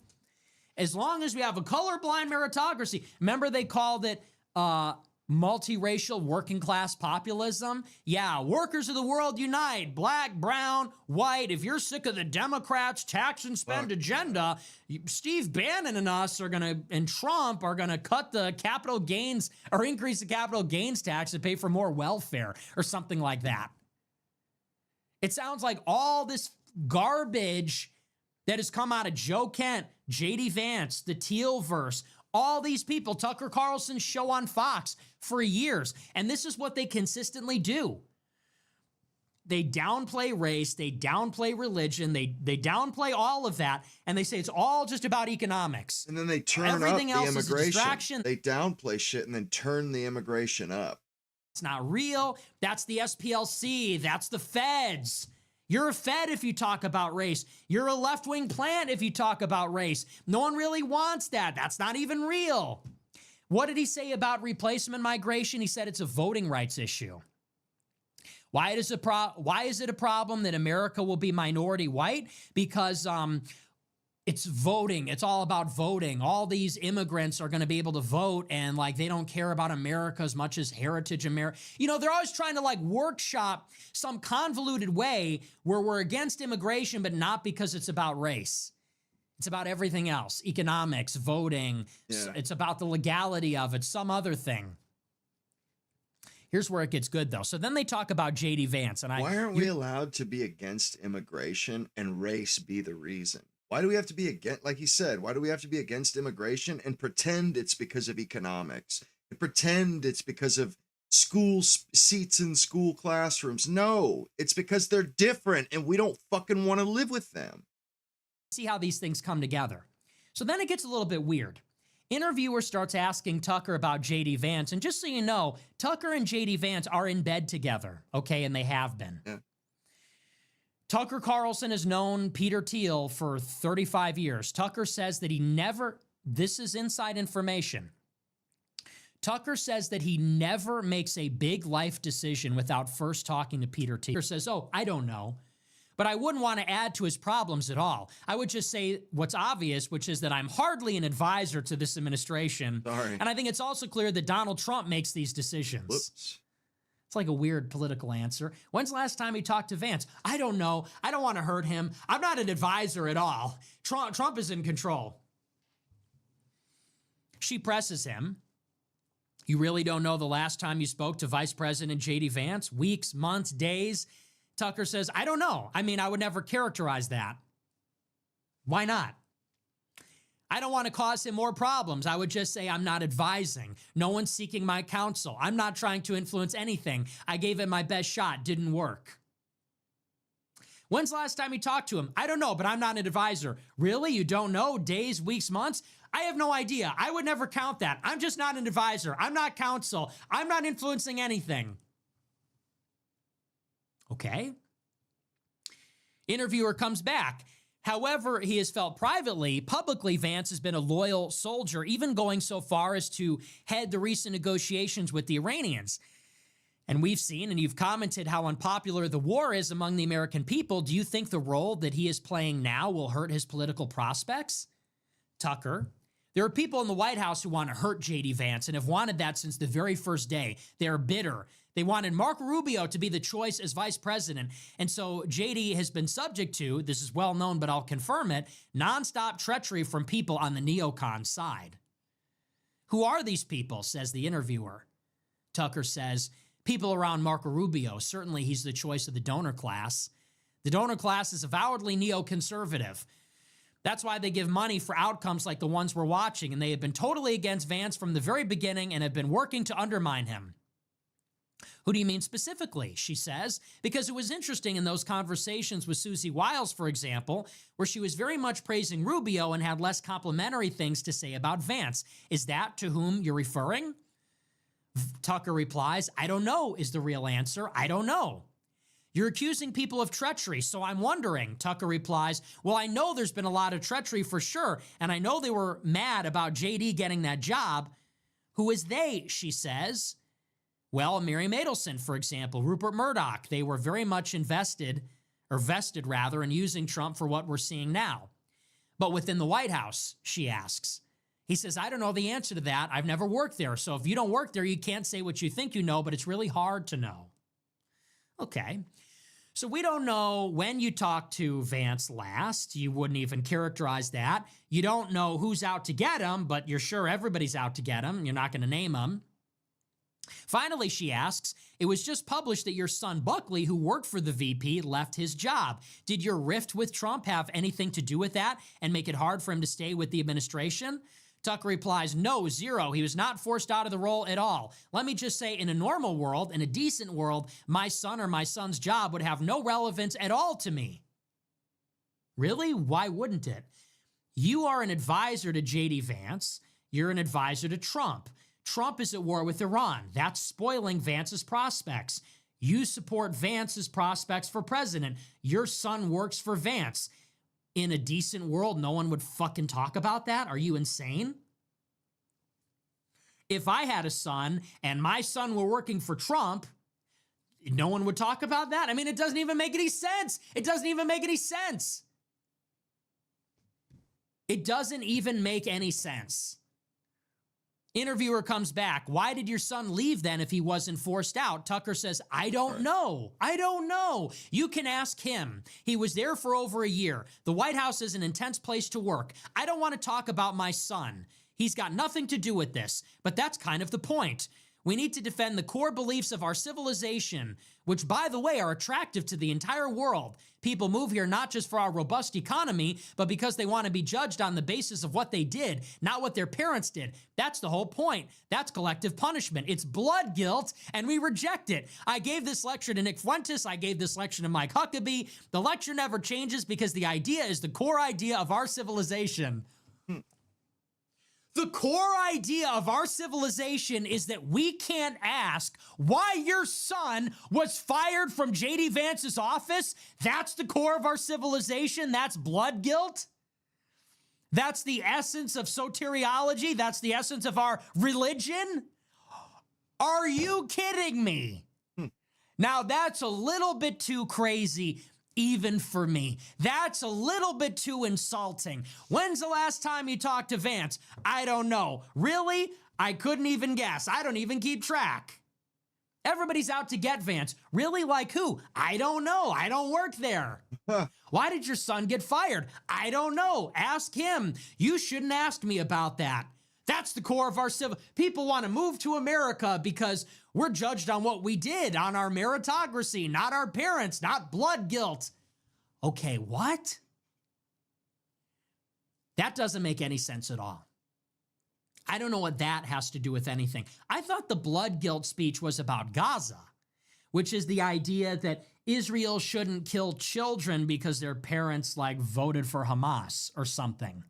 I thought that is what that was about. But then it became about something else. Then when people started to criticize Israel and say, hey, wait a second, I think there's something going on with Jews, then Tucker brought that out again and said, that's also blood guilt. Because if you believe that Jewishness has something to do with Israel, then you're blaming all Jews for the actions of some Jews, and that's a form of blood guilt. And that's wrong too. You following this? Now, if you say to Tucker Carlson, hey, so about your son working for the vice president, what's going on there? Oh, now that's blood guilt too. So it started with Israel killing children in Gaza is wrong because they don't inherit the sins of their parents that voted for Hamas. Then it became, we can't talk about the Jewish dimension to our Israel problem because to say that it has something to do with the Jewish religion or Jewish ethnicity would be anti-Semitism. That's a form of blood guilt. Now, if you say Tucker's son works for Vance, Tucker got him that job, it tethers Tucker to Vance because of Tucker's friendship with Vance. Now that's blood. Now we can't ask about that. Hey, what's the deal with your son working for Vance? Blood guilt, blood guilt. Our civilization is founded on the idea that my son can work for whatever vice president he wants and no one can ask me about it. This civilization is founded on the idea that any millionaire CIA agent's son can work for any vice president and the New York Times cannot ask about it. That's not decent. Really? Fuck you. Let's just drop the act. Let's cut the shit, okay? Your daddy ran Voice of America. Your daddy, Silver Spoon Boy, okay? Your daddy ran Voice of America for the CIA. He ran U.S. propaganda for the CIA. He was a Reagan appointee. You live down the street from the officer that overthrew Mossadegh in the CIA in Iran in the 50s, okay? Wow, that's crazy. You have worked your entire career for Rupert Murdoch. For Rupert Murdoch, the same person you're saying is out to get J.D. Vance. Your whole career, you've been in bed with Peter Thiel, who's apparently been advising you. He's a CIA contractor with Palantir since 9/11. And your son works for J.D. Vance, who is a Manchurian candidate for Peter Thiel, the CIA contractor. And if anybody talks about this, we're going to get a speech about blood guilt. We're going to get a speech about how we should all just be nice to everybody. Don't talk about my daddy who was in the CIA. Don't talk about it. That's attacking my family. And don't talk about my son who works for J.D. Vance. That's blood guilt.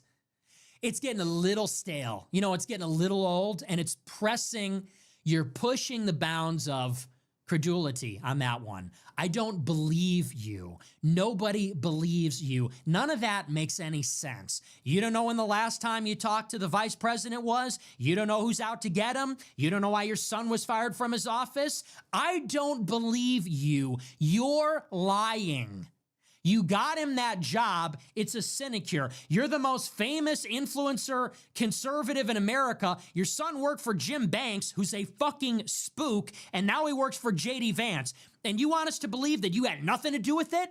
And you still don't? And you don't even know what's going on. Okay. You know what he told me at the dinner? At the dinner, I asked him about that. You know what he told me? He said, my son can work anywhere he wants. I had nothing to do with that. Yeah. He said, my son is your age. He's a young man. He wanted to work in politics, so he got that job. I had nothing to do with that. I don't. Really? Really? Anybody? Yeah. Now that's just insulting because here's the difference. You know, he got it. You want to talk about the lack of economic opportunity for young people? I know a long, long, long line of young white men that are better looking than your son, smarter than your son, more qualified than your son, went to better schools than your son, and they can't get an interview. You want to know why? Because their dad isn't Tucker Carlson. They can't get an interview, let alone they're going to be in Jim Banks' office and every intern is going to be jacking them off because it's Buckley Carlson. And they certainly don't get to work in the vice president's office with J.D. Vance. And then you want to deign to tell us about the revolutionary violence because of how the elites don't understand the economic plight of young men, while you simultaneously tell us immigration's not real, race isn't real, Jews aren't real. No one's talking about Jews. It's about the baby boomers. Really, what about your 2 houses? What about your $10 million real estate portfolio? You in a crap? We can't ask about that either. Is that also blood guilt?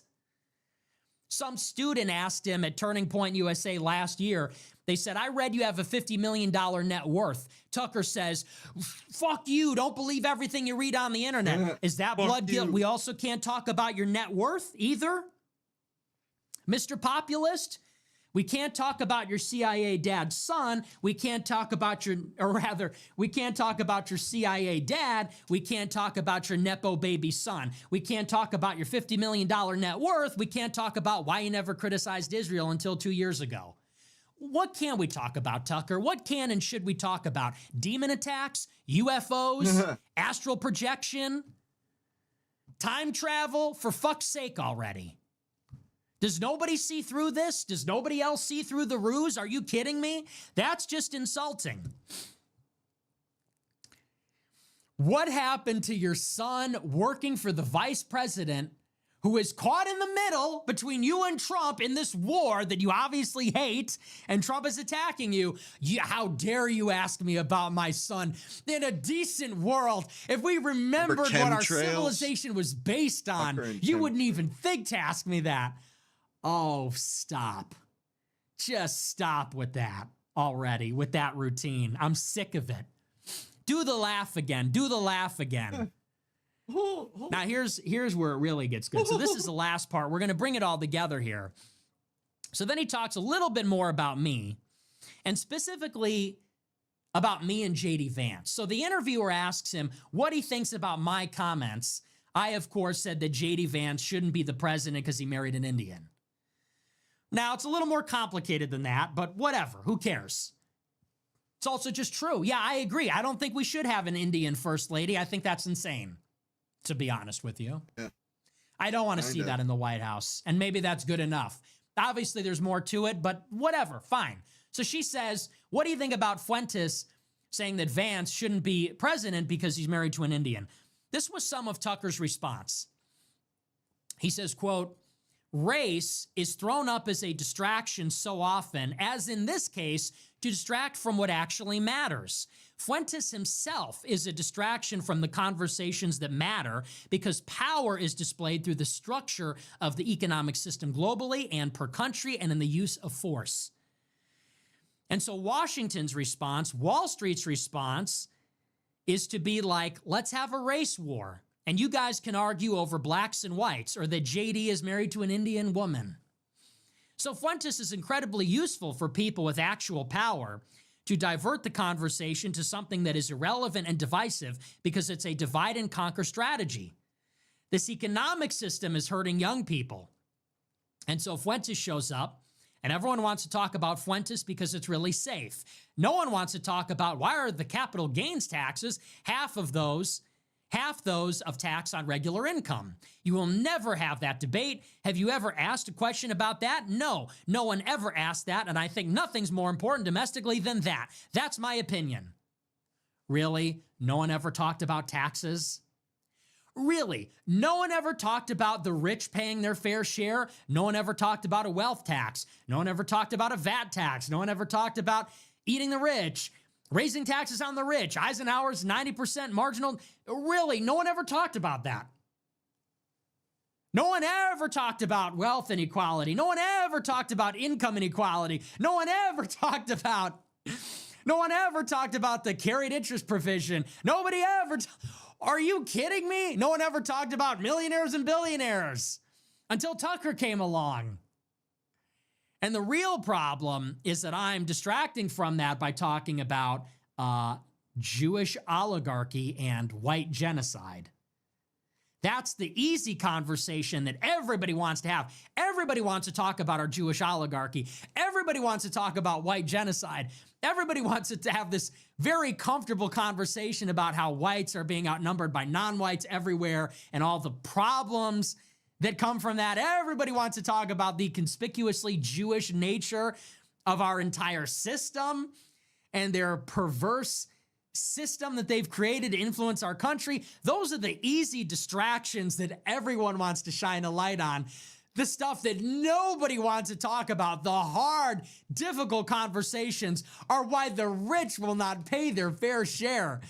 Why will the millionaires and billionaires not pay more in tax? Are you aware that Amazon paid no taxes one year? And how about all these poor workers? Will someone please think of cutting the taxes on the workers? That's Tucker's opinion. Bang! And that's his opinion. Boom! Bang! Period. And take that to the bank. Whoa, oh man, the studio is shaking. Goodness. Wow, you just rocked my world. He goes on. He says, I wish I hadn't done the Fuentes interview. Well, you know, that's a really hurtful thing to say. Now, what are you, just trying to hurt my feelings? You know, if you told me I'm a distraction, I'm a useful idiot for the elites so that they won't have to talk about Occupy Wall Street, you want to say I'm the race guy caricatured for talking about blacks and Jews, you know, that's fine. But when you say you wish you never interviewed me, now I feel like you're just trying to hurt my feelings. Now I feel like you're just trying to antagonize me. I wish I never did the interview. Ouch. Okay. Well, he goes on. He says it was totally not worth it. It was kind of interesting, I guess, but I added to the distraction. What I really wanted to talk about was where we were going in this war with Iran. And I spent like a month getting calls from people being like, you're a Nazi. And I wish I hadn't done that. It didn't imperil my soul. I've interviewed far worse people like Mike Huckabee. Far worse person than Nick Fuentes hurt many more people than Nick Fuentes. Same with Ted Cruz. So I don't think it affected me. I interview people I disagree with all the time. And often I'm polite to them, including war criminals. So this is your Tucker interview. And this paints a picture for you of what is happening in the American right. Okay, you're clearly seeing the contours here, which is that Tucker is in the pocket with J.D. Vance. They are in somebody's pocket. They are a part of a clique. They are a part of something. Tucker says, I love J.D. Vance. He's a good man. I just don't want to hurt him. I don't even remember the last time we talked. Dude, his son worked for him. Clearly, they're in bed together. And Tucker hates me. Tucker says, I'm not that popular. I have no power. Everything I say is a distraction. It's misdirected energy. Race and religion don't matter. I have no real impact on the conversation. It's all about economics. He says, I'm a Fed. All these other disparaging things about me. Simultaneously propping up Vance, simultaneously dismissing me. But you map onto that also this ideological divide where Tucker says the real issue is the economic system. Those are the real issues. And they're only expressed or misdirected towards race, religion. What's really happening in the real future and the real wave is the discontent over the lack of economic opportunity. Suffice to say, Vance is the remedy. Vance is going to give us our colorblind meritocracy where the young people can buy houses and get jobs, and that the other stuff doesn't matter. And obviously, the inverse of this is that I am the problem. I am hurting Vance. I'm not a fan of Vance. I'm taking support from Vance, and I'm taking support from Vance in the service of something that is either the agenda of the elites, and this is meant to distract from the fact that the masses don't support their economic and national security agenda, or I'm just a misguided young person who just has it wrong, and what I really am about is that the housing market is unaffordable and there's no jobs, and I just have the wrong idea. I'm leading everybody astray. And you could see very clearly that this is where they want to take it. They want Vance to be in the White House, and they don't want to do anything about immigration. They don't want to do anything about Israel. They don't want to do anything about any of these things. Do you think when J.D. Vance gets elected that they're going to address H-1Bs? Why would they? All the tech people that support Vance need H-1Bs. Never going to happen. You think when Vance gets elected, they're going to build the border wall? They're not building it now. You think he's going to keep us out of Iran? They can't keep us out of Iran right now. Tucker says the neocons don't want Vance to be the president. Really? The same neocons that were 100% behind his ticket with Trump? The neocons that he spoke to at the Quincy Institute when he put a pro-Israel spin on America First? It's just ridiculous. His chief of staff, Jacob Reeses, who is a Jewish Zionist? What are you talking about? This is where they're trying to take it. And people like Tucker and Thiel and Vance and Musk and all these people that are part of this thing, whatever it is, they see me as a massive inconvenience. I am a massive thorn in their side because I'm the only one that is telling the truth about this stuff. I'm out here doing this dumbass show telling people, yeah, it's about the Jews. It is a Jewish problem. It is a Jewish oligarchy. It's not the secular government of Israel's policies under Netanyahu. No, we have a Jewish oligarchy.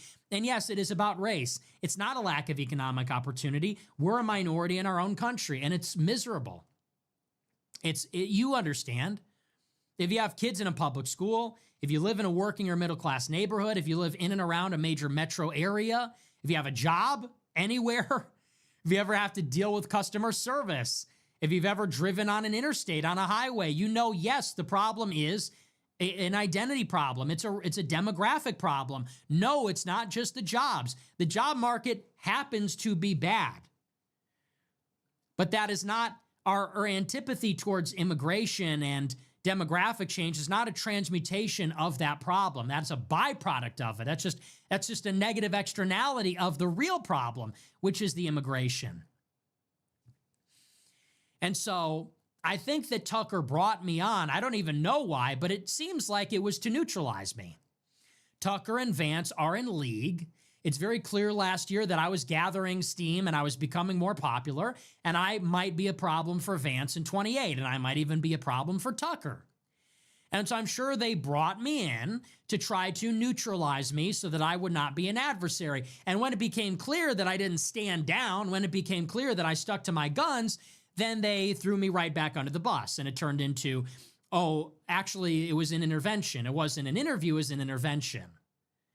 And Tucker now says, I brought him on the show so that he could run his mouth and expose himself. And I brought him on the show to confront him over his anti-Semitism. And I gave him the speech about blood guilt, and he just won't listen. And so he's still a problem. And that's very clearly what is going on here. And I would just say about all of it, I'm not in this so that we can elect a CIA agent. I don't trust Vance. I don't trust Tucker. These people are liars. Tucker is a liar. Vance is a liar. Nobody even knows what they actually believe. Tucker says in the same interview, he said, I never criticized Israel in my entire career until 2 years ago. We don't even know who you are. We have no idea who you really are, what you really believe, who you really work for. I don't even know what the fuck you are. I don't know who Vance is. Who is J.D. Vance? 10 years ago, he voted for Evan McMullen, a CIA agent. 15 years ago, he was mentored by David Frum, a neocon speechwriter for George W. Bush. 10 years ago, he wrote an article dedicated to Barack Obama about how smart he was, and white people hate him because they're jealous that he's smarter than they are. He wrote a book called Hillbilly Elegy about how he married an Indian immigrant as a fuck you to his loser family that couldn't get out of their own way. Hillbilly Elegy is about how white people are blaming everybody else for their problems. They need to get to work and pull themselves up by their bootstraps. Stop blaming international trade and mass migration. Now J.D. Vance is going to be the standard bearer of America First. Now he's going to be the leader of the movement, and the Groypers are going to fall in line behind him. Tucker's dad ran Voice of America for the CIA. Tucker, in his gap year, is in Nicaragua fighting with the Contras after the Iran-Contras affair. We're not supposed to talk about that. That's attacking his family. You want to talk about elites being out of touch, youth unemployment? You tell us you don't know why your Nepo baby son works for Vance? I mean, are you kidding me? We don't even know who these people are. They are liars. They insult our intelligence daily. And it works because most people are pretty dumb. But I don't trust them. I don't trust Tucker. I don't trust Vance. I don't trust Peter Thiel. These people are weird. These people are not like me. I am from Chicago. Who's this kid from Chicago? Yeah, I'm from Chicago. Okay, my grandparents were on Taylor Street. My dad grew up on the West Side. My mom grew up in Melrose Park. I'm a real American.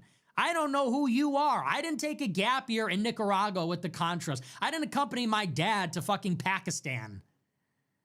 Okay? I didn't work for the Weekly Standard. I didn't work for Fox News for 20 years before I woke up and realized there's something going on with Israel one day. I don't have any contracts with the CIA. I'm not obsessed with the Antichrist like these other people. Okay? I don't know what any of that is about. These people are not like me. These people are not like me. I don't know what they are. I don't know what they're about. And by the way, I never got a contract. I never got a jersey. These people want me and the Groypers to be on the team. Why won't all of you just join up with Vance? Don't you realize blah, blah, blah? Hey, listen, pal. I'm not being paid. I never signed a contract. I'm not wearing a fucking jersey. You want to let me in on the master plan? I got people all the time telling me, Vance is actually great. You just got to give him a chance. Well, you know what? If there's some master plan, nobody told me. I didn't get invited to Skull Island and get the blueprint. I didn't get the schematics on how Vance is going to deliver everybody. I didn't get let in on this story.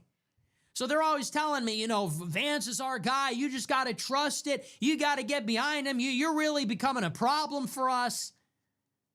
Well, I'm not wearing a jersey, and none of these people are ever nice to me, and they never help me, and I'm not a part of that. So why do you think I'm on the team? What do I owe you now? So anyway, it's getting really, really weird. And I will tell you this much. I trust me. I trust you. I only trust people younger than me because they're not feds. And I will say this. Fuck everybody in this administration. Trump, Vance, Rubio, Hegseth. I don't want one of them. Fuck anybody that worked for Fox News ever. Oh, well, he hasn't worked for Fox News in 3 years. Fuck him. You worked for Rupert Murdoch for 10 years. Rupert Murdoch was paying you $20 million a year for 10 years. Fuck you. I don't trust you. Get out of my head. Oh, you're against Israel now? Oh, Great. Just when we needed it. Only after everybody on earth was red-pilled. Only after everybody and literally their grandfather was red-pilled by Instagram Reels. Oh, now Tucker's against Israel. Thanks a lot. Only after we all got red-pilled. So I don't trust you. And here's my message. It's the same message as before. 2026, vote down. I'm a Democrat now. I'm a moderate Democrat in 2026. I don't know about 28. For 2026, I am a non-woke Democrat. Hi, my name's Nick Fuentes. I'm an Afro-Latino, non-woke Democrat.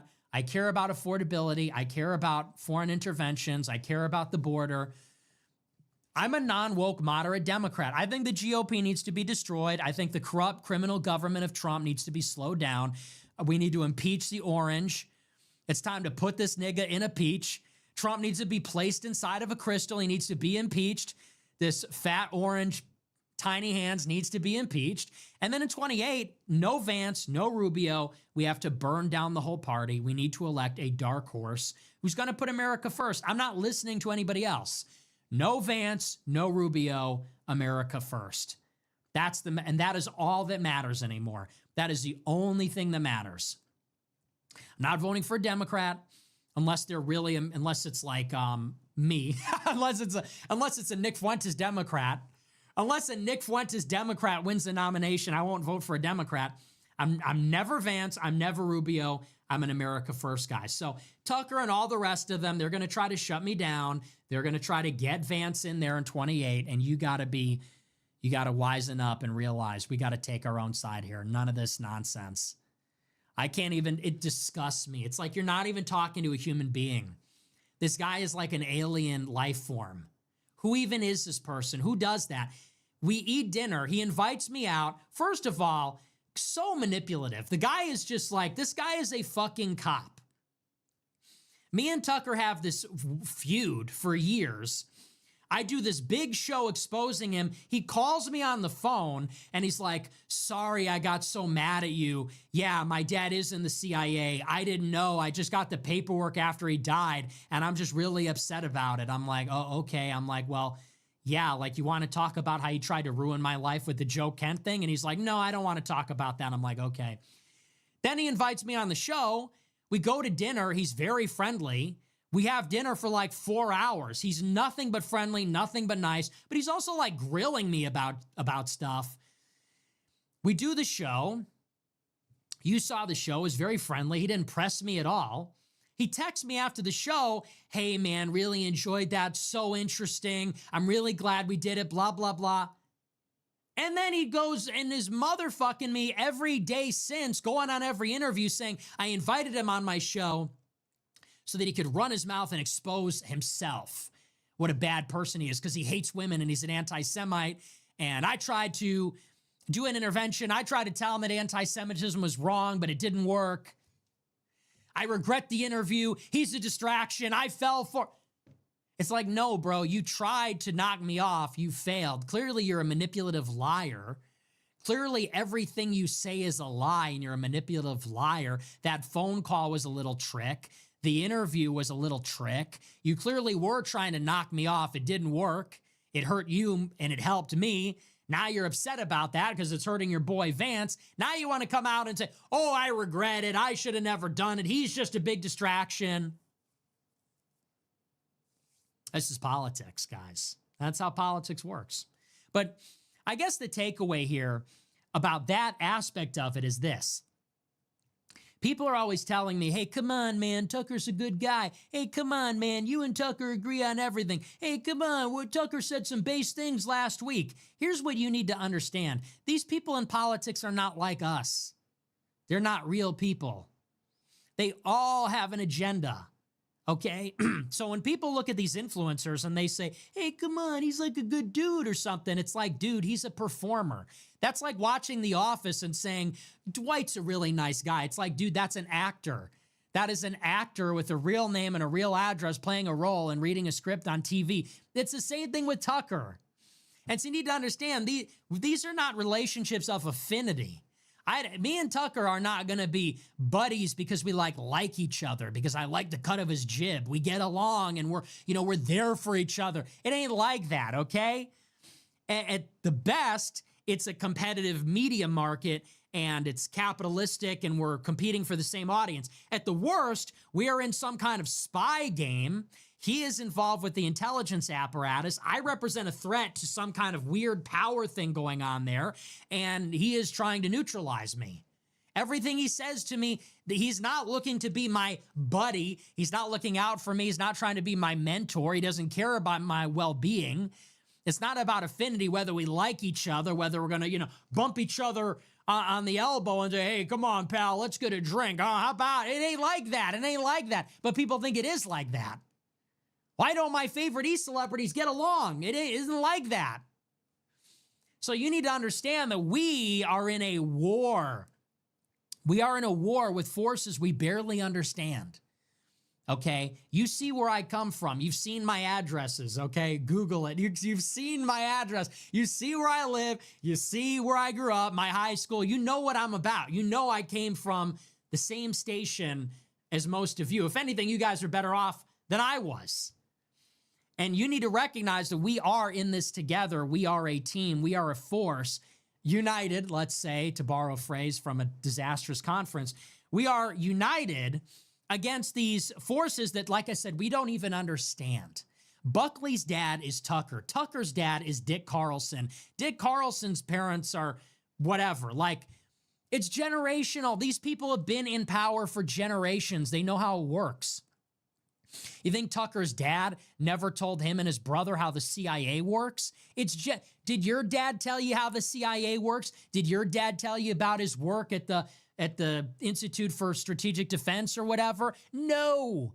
These people have been in politics for generations, and they pass the knowledge down and they help each other out. They are on a different team. So they know and we don't. They participate and we're not participants. So you need to get that through your head that we really and truly are a team animated against this cabal, this clique that, you can try to discern it, but it's going to take us a long time to really understand it because all we have is what we can read on the internet. They're in it and they've been in it and they have those relationships for generations. We're on Twitter. It's asymmetrical. We are at a disadvantage. Recognize that. You don't have to be smarter than them. You just have to be smart enough to know that they know more than you. You understand the difference? We don't have to necessarily be smarter than Tucker. We don't need to know everything Tucker knows, but we do need to recognize there's an asymmetry, and that needs to come with it some skepticism. Wait a second. I'm only getting the open source information on Twitter. All your friends are in the CIA. I don't trust you. You know things I don't know. Why are you talking to me? You're manipulating me. That's the kind of mindset you need. Why is Tucker always on his show saying, and I know that for a fact. I have sources. Netanyahu said this, and I know that. It's like, how do you know that? We don't know that. What are we going to take your word for that? We're on Twitter. All your Joe Ken and Vance and Peter Thiel, they're all in the CIA. So what is that? So anyway, that's the interview. Those are my thoughts on the whole thing. Like I said, this is very important stuff because this is how we are going to get along in politics. This is the mode, but it's also the substance of it too. It's the mode of how we're going to get along and make our political change, but it's also the substance of what the political change is. And it is having to do with the Jewish issue, race. Obviously, these things are salient, and you have a very powerful arm trying to tell us, no, it's all about economic opportunity. The last thing I'll say about it is this, then we'll take a look at the super chats. You remember when Tucker had on Nayland Haley on his show? Nikki Haley's son? And what did Nayland Haley say on the show? He said the same thing. He said, it's all about economics. It's all economic issues, blah, blah. And then the Free Press, Barry Weiss's paper, did a profile on Nayland Haley saying that he is, what word did they use to describe him? They said that he is Oh, they had some word in there about it. It was like he's the standard bearer or it's something like that, something to that effect. Like he's the leader of the young people. People are looking up to him. It's like, nigga, what people? Where are Nayland Haley's fans? He doesn't have a show. He doesn't make content. What are you talking about? The Free Press, owned by Barry Weiss, funded by Peter Thiel and Andreessen Horowitz and Joe Lonsdale, they did a whole profile on how Nayland Haley is going to be the figure for Gen Z, who was interviewed by Tucker After Me talking about how it's all economics. Once you see it, you're just like Neo in the Matrix. You just dodge all the bullets. You see all the agents. You bend the spoon. Some people want to eat their holographic meatloaf. They want to eat their holographic steak. It still tastes like steak. I want to check out. But that's, once you see it, you can't unsee what is happening here. So anyway, I do want to move on. I want to get into our super chats. We'll see what you guys have to say. I think we've been live for about an hour and a half. So yeah, we'll save the Iran stuff for tomorrow because there's a lot to cover on that too. Okay, we're going to get set up. We'll see what you guys have to say about all this. Let me get my earbuds in here and we'll take a look. All right. Let's see what we got here. At GeekSQD grow I% $20. Just get a Tesla and have it self-drive everywhere. Maybe Elon will let you have a check mark too. Rolling on the floor laughing. You know, emoji. I'm thinking about doing that actually. I'm actually considering that. I'm gonna. Soros is the Antichrist sent $25. Just an idea I had. But you should wear the meta camera glasses during show. That way we can get the first-person view. Oh, it's a good idea, yeah. So it's a great first-person view from my perspective doing the Frequent show. 11 sent $20. Here's the rest of what little money I have left. Nick. Wow, thank you. I'll put it to good use. Thank you very much. Lily sent $50. Didn't watch Friday DW layoff EP live. Watched replay and it's so excellent must send an after hours super chat. Smiley face emoji. Love when you speak about how Jewish power works. These shows are your best work IMO. Yeah, thanks. I appreciate it. I'm glad you liked it. Yeah. Yeah, I mean, because that's the stuff you're not going to get anywhere else. I mean, nobody else is even paying attention. Even like this interview, is anyone even really paying attention? Seriously. It's like Tucker could not make it more clear if he were screaming it in your ears. It could not be more obvious if he was grabbing your head by both of your ears and screaming into your face like, I'm a Fed. The whole article, it's all about economics. Race is a distraction. It's all about economic opportunity. It's those boomers. No one's talking about Jews. Nick Fuentes is a distraction. He's taking me from the issues that matter. No one's ever talking about taxes. Talking about Jewish power is easy and comfortable, and everyone wants to go there. No one will talk about the tax rate, the prevailing tax rate on labor. It's like it's so blatant, but it just goes right over people's head because they don't know what to look for. So they think it sounds like based economic populism, but it's like, dude, he's giving the game away. He's a liberal. He said in the same interview, he goes, I'm not against Israel. I love Israel. It's like, how many times are we going to hear that? It's like, to say the line again, he goes, I'm not against Israel. I love Israel. Jerusalem's my favorite city. Jerusalem and Beirut are my favorite cities. I love Israel. It's like, dude, no, Israel is the enemy, bro. How could you say that? At the same time, you're saying Israel's murdering children and genociding everybody and raping our country. He goes, I'm not against Israel. How could you possibly think that? Yeah, good point. French Groypat sent $25. Where do we reach out about collaborating with you horizontally? I don't know what that means. French Groypat sent $22. Where can we reach out about collaborating with you horizontally? Duplicate. I still don't know African American source sent $5,000. Shout out to Tyler and his friend, who are grow-hypers I met at a gun store last Saturday and buying a bunch of stuff. Best interaction I had in my life with people I can finally relate to in public. And a big thank you to In Miami Grower Pet for supporting Nick and America First and being concerned about my well-being. Whoa! God bless you, woman. Well, thank you for the massive, guys, this is too, if you're going to give me $5,000, give it to the foundation. Because if you give it here, that's like a processing fee, and I get taxed on it, and it's not going to a great cause like, the political stuff. So if you're going to give a $5,000, do it with the nonprofit. But thank you so much, man. God bless you. I really do. It's getting out of hand, man. It's getting a little bit embarrassing.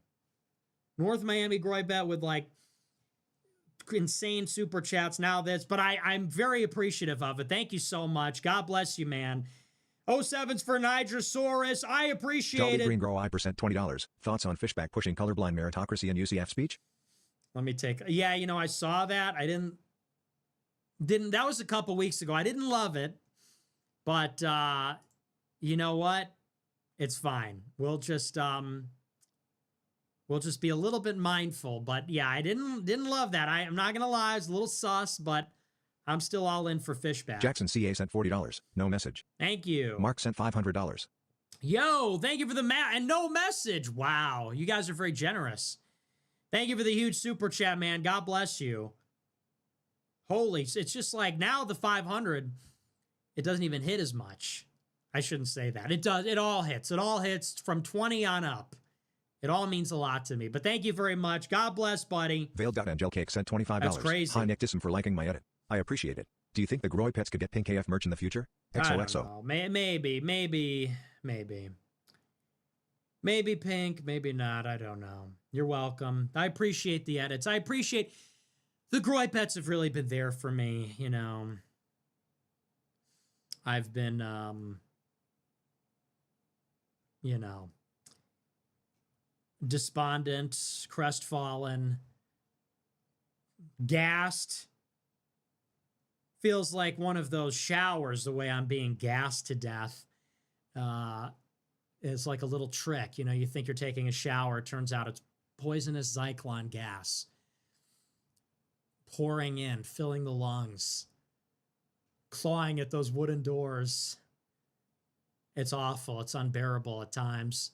But the Groy Pets have really been there for me, you know, because you just look at all the low IQ stuff and you just look at the war in Iran and you're just like, wow, I should just flip burgers somewhere or something. I need to just, I don't know, go somewhere else. Jack Moxley said. So I appreciate the Groy Pets have really been holding me up. The Groy Pets holding me up in their righteous hands. Maybe it's a sign. I appreciate that maybe one of them, maybe I'll choose one of them. The Groy Pets have really been holding me up with their love, with their edits, with their unrequited affection. Love the Groy. The Groy Pets, you know, they're making me hate women a little bit less. I'm like, wow, you know, these women have really been here for me. I really appreciate it. W. Groy Pets, you're making me come around. Did I read this one already? I think I played it while I was talking. Jack Moxley sent $20. GPT is cooked. I asked where to watch and donate, and it refused, claiming you're a white supremacist based on the SPLC and ADL. Dude, it's all cooked. Claude is cooked. Chad GPT is cooked. It's all cooked, and it's all over. Lana Del Rey Groy percent $20. I'm totally vindicated on Faith Merrill. She's a disloyal attention whore. Oh, hey, stop. Hey, come on now. You know, I don't want to, I'm not getting into all the drama. Groyper in the Swamp sent $20. The last few weeks have been a disaster for the new fags. It's blackpilling. Also, Velvet Groy Pet had cool merch designs. Yeah, well. Total Valdez sent $50. I recently watched an old episode on where you interviewed Mike Ma and talked about BAM. Crazy to think how much times have changed. I know. The Innerwoods compound LARP was strong back then. The what? Oh, dude, it was so fucking stupid. I'm so glad that's over. The whole Ann Prim, an appeal to heaven. Fuck yeah. An appeal to heaven. Whoa, you've never met someone like me before. Holy pick me, performative male. The appeal to heaven flag, the I'm in the woods, I'm a primitivist. Shut the fuck up. If you're really Ann Prim, then get off Twitter, faggot. And appeal to heaven. Shut up. Talk about faux profundity, faux sophistication, the Uncle Ted. Shut up. Just shut up. I always thought Mike Ma was highly overrated. Highly overrated, and a goy, and a dumb goy who was being manipulated by that whole scene, knowingly or unknowingly.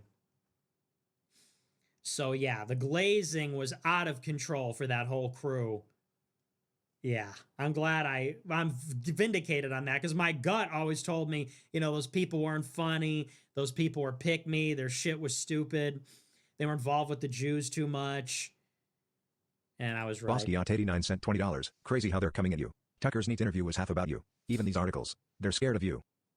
Dude, Megyn Kelly's talking about me today. Hassan Piker, ADL, The Atlantic, The Times, Tucker. It's like, bro, Leave me alone. Thomas Cruz sent $100. I'm considering stuffing my phone in my nightstand and only using a flip phone. Is that cringe? Doom scrolling is killing me. There's a flip phone with Waze, so it seems doable.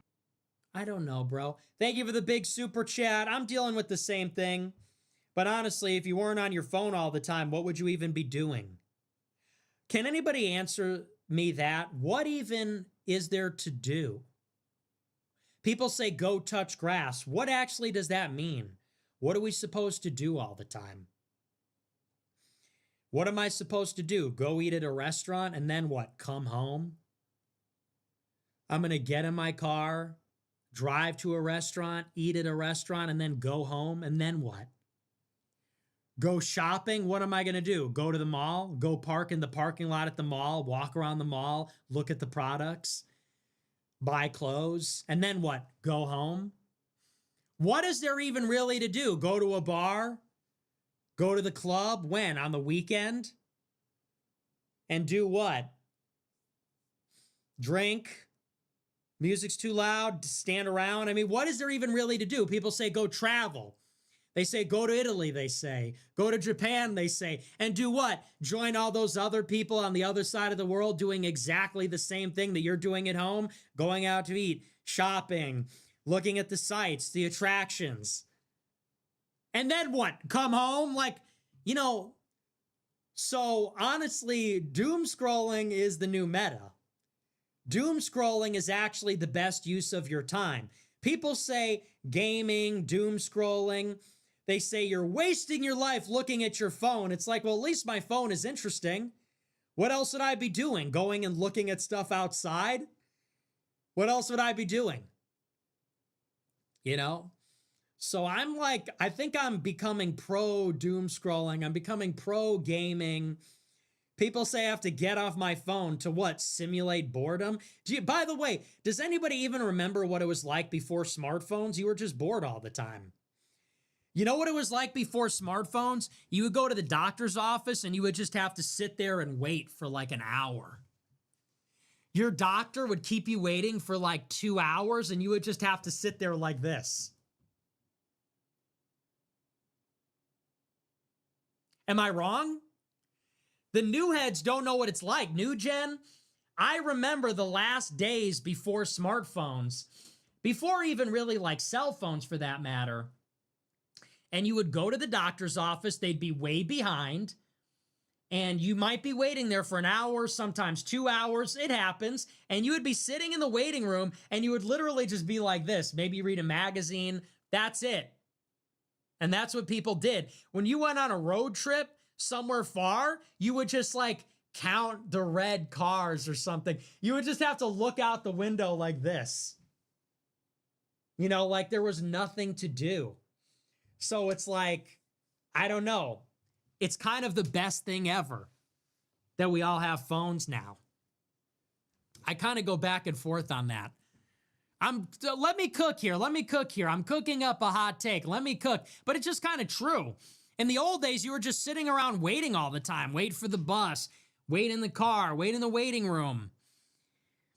It was just this constant idleness. And now, wow, it's like it's amazing. Short form video content, AI. Talking to Claude is more interesting than talking to 90% of people. So, yeah. So I don't know. I wouldn't give up the doom scrolling so fast. As a matter of fact, I would encourage it. Pickled Beats said $20. Candy shared your Django glaze in her latest episode. The chemistry between you two is something. I saw that. Yeah, she watched the clip. Yeah, she's still watching the clips.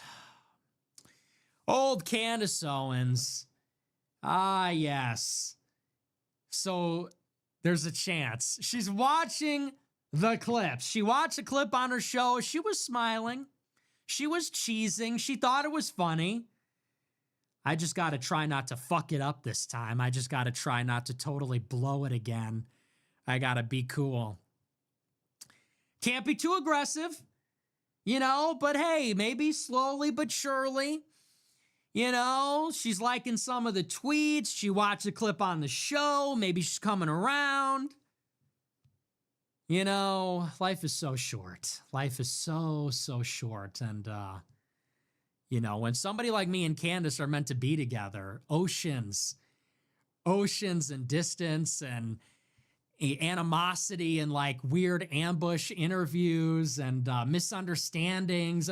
None of that can get between two people that, you know, genuinely are destined to be together as friends because she is married. No, but we love you know, maybe one of these days. But yeah. No, white-pilled again. I saw that and I was like, wow, white-pilled again. She was cheesing during the clip. She liked the clip. I was like, okay, all right. Dio Tony 127 sent $20. Let's do it. How about Tucker saying he wish he didn't interview you? I mean, what is that? Right? Anyway, great show as always. God bless you. So hurtful. Like, okay, I have feelings too, asshole. I fly out to Maine. I'm all excited. I do this dinner, the interview. I get all dressed up. And he says he wish he never even met me. He wish he never even interviewed me. That's that's pretty nasty thing to Laura say. DB sent $20. Is Faith Merrill Groyper card revoked? I'm not Northern getting Cowboy into sent all $50. that. Latest Candace Owens video. Timestamp 1419, but actually, in retrailspect. Come on, Candace. You know, you probably misheard her, okay? She said it right. Anti-Semitism Awareness sent $20. I think you heard AF_deplorable's feelings. Ugh. Malo Baby sent $20. Is it still on Molecule? Ascension. AFB. Of course. Ascension is, yeah. Diddy Sprinkles sent $100. No message. Thank you for the big super chat. No message. I appreciate it. Our guy. White America First sent $20. This chat was sent at 9:50 Central Time. Test. Wow. Sounds like 3 hours Michigan ago. Mama sent $100. Keep your chin up, young man. It's become quite apparent your leadership is needed now more than ever. No doubt one day you'll be remembered as a great man in spite of help from all the plebs. I don't think so, but I appreciate the big super chat. Thank you very much. Yeah, I'm hanging in there. But I appreciate it. It's true. I mean, it's very apparent that you need me. It's so apparent that you guys need me, because without me, I mean, what are we even doing? I hate to be, like, I know how that sounds, but honestly, without me, what are we doing? We got a Jobby up there doing her thing. We got a Fuck Ice t-shirt. We got some Mexicans giving a speech about the Congo, the Belgian Congo. I'm like, what are we doing? So yeah, it's you know. So that's true. But yeah, we'll see what happens. You know, I appreciate the big El super Marshall chat. sent $30. 3 hours Groyper War Doc Hunt is incredible. Also love seeing chat spam Sneeko hate. Bless up King. What's the Groyper War documentary? I haven't seen that one. Layat guy sent $20. 3 I hate hour when I'm in doc? public minding my business and I get mogged in passing by some 6 feet 5 inches Right? specimen. Do I need to just accept this? know. Like yig? Yam. Yeah. Yagum? You are Yeah, getting you mogged? do. Yammer go yig? It's like, what can you even do? You're standing there on the street and literally like a hulking beast will just walk right past, some like 6'8" beast will just like walk right past you. And you're just like, I guess I'll just kill myself then. Like, okay. Like, yeah, that just happened. So you just need to go somewhere else. Like, you just have to prevent that from happening as best as you can. You just have to learn to clock that and avoid it as much. But yeah, your girl is going. It's game over. You are getting mogged. Your girl is going. Y gig is the reality. Soy Toys sent $21. So- Our Mexican family and stuff there. Our village made Groyper and Soyak plushes at soytoys.com. Like you say, vote them to free us. I don't know what that means, but thank you. Algernon Sydney sent $20. Joel Webben has been excellent. Yeah, he was great. He was the highlight. Excellent speech. All around, very solid guy. Understands the issues. He's pretty amazing. Ashley sent $20. Hey Nick. Love from Ohio. Fuck Mary Kill Fishback. Come on Sneeko. now. Trump. We can't be doing that. Jared Burchett sent $20. Not sure if you were aware, but I have been seeing people copying your Blue and All America first hat on Etsy and other Really? sites. Want to make sure you get your money. Yeah, well, we'll go after Newfit him. Sticker sent $20. Did you see the actor from The Boys Show interview about him bragging about kidnapping an 18 years / girl from her family? No, I didn't. George Floyd sent That's $25. crazy. Some of these super chats really do help distinguish the Groypers from the Goypers. Well said. Devil Dog Groyper sent Very $20. well said. You need to add a cap emoji to the Telegram reactions for when you post your show times. I still watch every show though. That's kind of funny. Mythical Creature sent $20. You look so cute tonight. Please open the wife No, applications. I don't. I look like shit. I look like shit, and I should have shaved. My hair's messed up. No, but I appreciate it. Yeah. Tomato Yeah, right. Let's open up the Groyper wife sent $20. application. Is Chud a builder Need pepper to get spraying a on mud that. shark a W? Would you collab with Chud? Pepper spraying a mud. I didn't see that. No, I don't like all that. It's too mean-spirited. You know, it's one thing to have our politics, but the going around and antagonizing people, I'm not in favor. I don't like that. It's not nice. American Exceptionalism sent $20. Nick, I think GIA should also mean Gentile Intelligence Agency, and someone should put it in a 501c3 to counter ADL-antics. Wow. Another good idea. Thank DJ you. Scrotal I Skin sent appreciate $20. that. Stroking on the weekend like usual, watching SpongeBob and Scooby-Dooby-Doo. Haven't collected my food stamps, I'm too turned up. I hate content like that. I see this on Twitter all the time. It's just this like millennial, it's like this zillennial humor where it's like, I was jacking off in an Arby's. You know, it's always some nonsense like, you know what I'm talking about? That whole, I said this a few weeks ago, but it's so true. That's all I see from these like disgusting chuds, these like chopped chuds. These like chopped chuds, ironic mustache, stupid fucking outfit, and they'll post on Twitter like, oh, I was jacking it in an Arby's. Oh, I love Costco hot dogs. Oh, you know what I'm talking about? It's like this like kind of content, and the joke is always like something like that. I fucking hate that kind of content. It's so... I don't know if you understand what I'm talking about. You have to be on Twitter a lot to see it, I guess. But people like that just need to all like get killed in real life. Chevrolet Grower percent by vigilantes. Like vigilantes need to harm these people as much as possible. Like vigilantes need to go out in real life and murder these people where they live. No, I'm kidding. That's obviously a joke. Like I'm not encouraging that. But Chevrolet Grower percent $20. W stream Nick. I've been trying to lock in, but I keep relapsing into McDonald's. Can we get a fruit/vegetable tier list? McDonald's is good for you. McDonald's is good. That's high protein. Fruits and vegetables will kill you. Did you see there was a new study? They said that people eating fruits and vegetables are actually more likely to die of cancer because fruits and vegetables are covered in pesticides. So dude, the pesticides cook off when you eat a Big Mac. Like there's no pesticides, there's no microplastics. You eat a Big Mac, it's safe to eat. It's cooked beef. 100% beef, fresh, never frozen. Eat a quarter pounder. It's good for you. You can take off the cheese. It's good for you. That's better for you than fruits and vegetables.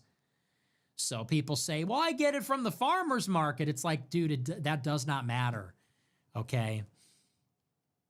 So, no, it's you're relapsing into fruits and vegetables. We gotta get on the McDonald's diet. Sanguis Templari 99 cent $50. So, I want to thank you for being my final push into Catholicism and helping me stay sane in the OK government. Bought merch today, finally. Excited to represent. Saint Michael pray for you. Hey, thank you very much. Hope you like the merch, and I'm glad to hear about becoming Catholic. Good for you. Connie Loving Grower percent $25. Okay. CJ Grow Upper 18 cent $20. Hi Nick, first time super chatter. Just wanted to say I love the show. Just curious, are you good at chess? No, I'm not. Terrible. Alex Pacheco sent $20. Thanks. Algernon Sydney sent $20. Important to note the other side of Little Tech Populist Incorporated Cenk Uyghur and Rokana. 2028 Founders Fun Picks. I did not know that. That's good to know. River Forest Grower percent $21. Only in Ohio. Only in Ohio, bro. Yeah, seriously. Hey, Adrian. Auhack sent $51. Candace Owens Wood. Laura Loomer. Hey, Adrian. Auhack sent $51. Candace Owens Wood. Laura Loomer would not. Couple bucks for dinner with Candace and her children. Hey, Adrian, describe this patronage network. That's super lame. Whatever. Hey, Adrian. Hey, Adrian, describe the Jewish question. No, that's a joke. Candace Owens would, Laura Loomer would not. Couple bucks for dinner with Candace and her children. Yeah. Candace Owens, she's great. Grow Hyping Around sent She's $22. terrific. No message cuz don't even know what to say about these nuggets anymore. $22 for your trouble. I guess that was a message. There it is. Cabal sent $20. Did you have an interpretation on the new Banksy statue? Also, who can I get in touch with about my yet-to-be mail zip? Okay. The Banksy thing is terrible. That's just, what even is there to say? What's the gist? Like, nationalism is foolish? Oh my, like, it's yeah. Gungan Grow Hyper sent $20. Sup niggas to you and the pocket watchers over at the WP. Watched you in the Yay 24 doc over the weekend. Hey. Absolute cinema. Celebratory hands in the air emoji. What Yay 24 doc? Was I in it? Connor MC Laughlin sent $50. What Tucker really mean when they say the main focus is the economy is that so long as all of us lower class idiots are comfortable enough, we will ignore everything that really kills the country. Is that what he meant by that? That's a stretch. Sanguis Templari 99A sent $20. What matters more to you, Catholicism or Americanism? If the Vatican somehow took over the U.S., I'd be grateful. Christ is king. Such a stupid question. Dr. Melphis Rapist sent $25. Tucker is aware of the talking points about boomers' prime evidence that Hess way tapped into our movement despite what he says. Hemps sent $20. I need a ratio of Tucker's videos of him talking about Jews, Israel, Iran war, immigration versus videos of economic opportunity. Okay. My Poncho sent $20. Looks max all you can nigga, but looks like you forget the whitening strips. Sincerely, bang. Ouch. Yeah. You might be right. Might be time for a little white. JRP sent $25. There is no political solution. Damn. Nicker sent $25. Ouch. Curious if you've noticed a correlation between the quality of super chats and the time of the night. Not really. Because I get them all at once. Sent $20. We do not eat box. JD Vance's gaped pussy hole sent $20. Okay, I'm not even going there. I like Hitler sent $20. Cook the faggot asklo nigger. Fuck Tucker and his slimy semantics. Retarded cuck shabaskoy. Good work Ficknuance. Smiley face emoji. Thanks. Renee Good was super ugly sent $20. Bluechin.org welcomes the grow wipers. Also Nick, we need an official America First bumper sticker to put. Ed Bevic sent $23. Funny that Six Flags traumatized you. I bet your family wanted to go on the big rides and you were either too short or too scared. Vexelum88 sent $20. Not quite. Legendary monologue. Thanks. Machinist Roy sent $20. Only 900K? Should be $2 mil. Here's $20. My message? Go start a machine shop and help reindustrialize the U.S. Go buy the VF2. Great. Luis Jimenez $9.99 sent $20. Tucker is clearly a Fed. We need a documentary about his ties with Peter. Yeah, it might be time for Respect that. the Putin sent $50. Who is Neil Patel? Tucker's Indian best friend and college roommate. Accompanied Tucker to Nicaragua in 1980. In 2001, Patel was staff advisor to Dick Cheney, pushed for Iraq war. Now he's CEO of DCA. Very true. Very true. Very Crush true. Pepe sent $20. Great rant on douchebag Carlson. Nancy Pelosi's potential replacement will be one of 3 diaspora candidates who are host nation first. Scott Weiner, Psycha Chakrabarty, or Connie Chan. Take your pick. Connie Chan has a nice ring to Aaron it. sent $20. Cynic, you're nice. Batman sent 44 sent $50. My co-worker and soon-to-be former Tuckerist Joe Girth says to hug a biggin. I don't know what that means. Zoomer 1998 sent $20. AF deplorable. Can't wait to watch this movement crash and burn. Haha says literally every orbiter who's fallen out in the last 10 years. Good riddance. Toucan sent $150. The unmatched perspicacity was on display tonight. Best show in at least a month. Really? Thanks. Thanks for the big super chat. Glad you liked the show. Yeah, I don't know. It was a little rambling, LQ but Doom sent whatever. $100. Dr. Fauci, if you can hear me, I need you to GMO a new leprosy. Fauci, with this disease, please numb the feelings of cringe and GC. W show justice for Ms. Rich and Loyal Go Yay. Okay. Thank you for the big super chat. Nice New little Surge call sent back $20. there. Great show, bro. Thanks. Asaboski sent $30. Your show from June 19, 2024 about how the GOP conquered Trump is amazing. Every show back has been top tier the past 2 weeks. W. Wow, thank you. I appreciate Think that. 1982 sent $50. My kids are your age. They relate to you in the original AF. You have Tucker and the rest so pressed they can't keep your name out of their mouths. I pray to God for you, your family, safety. Wow. Thank you very much, man. I really appreciate that. Yeah, they're pressed. He's so pressed. He's like, if you read the interview, he's very clearly uncomfortable about the line of questioning. Gogook Knight sent $20. You are the one that make the most sense and who is the most. I saw a clip to where Tucker said Trump could use magic. Also with Candace nonsense with time travel. You the most sane and uncorrupt. Yeah, I don't get into the magical stuff as Imhop White much. sent $100. Hey, thank you for the big super chat. I appreciate it. Hoplite the GOAT. Bro's really helping me out. Anon 4728168 sent $20. The Orthodox Church canonized anti-Catholic pedo protector Seraphim Rose, who was also gay. I saw that. Yeah, I had no idea he was gay. I only just saw that on Twitter over the weekend. That's crazy. CJ91 sent $20. Friday the chats were talking about Kevin Samuel. That nibbit dead bro. Literally. Really? Wasn't he that black guy?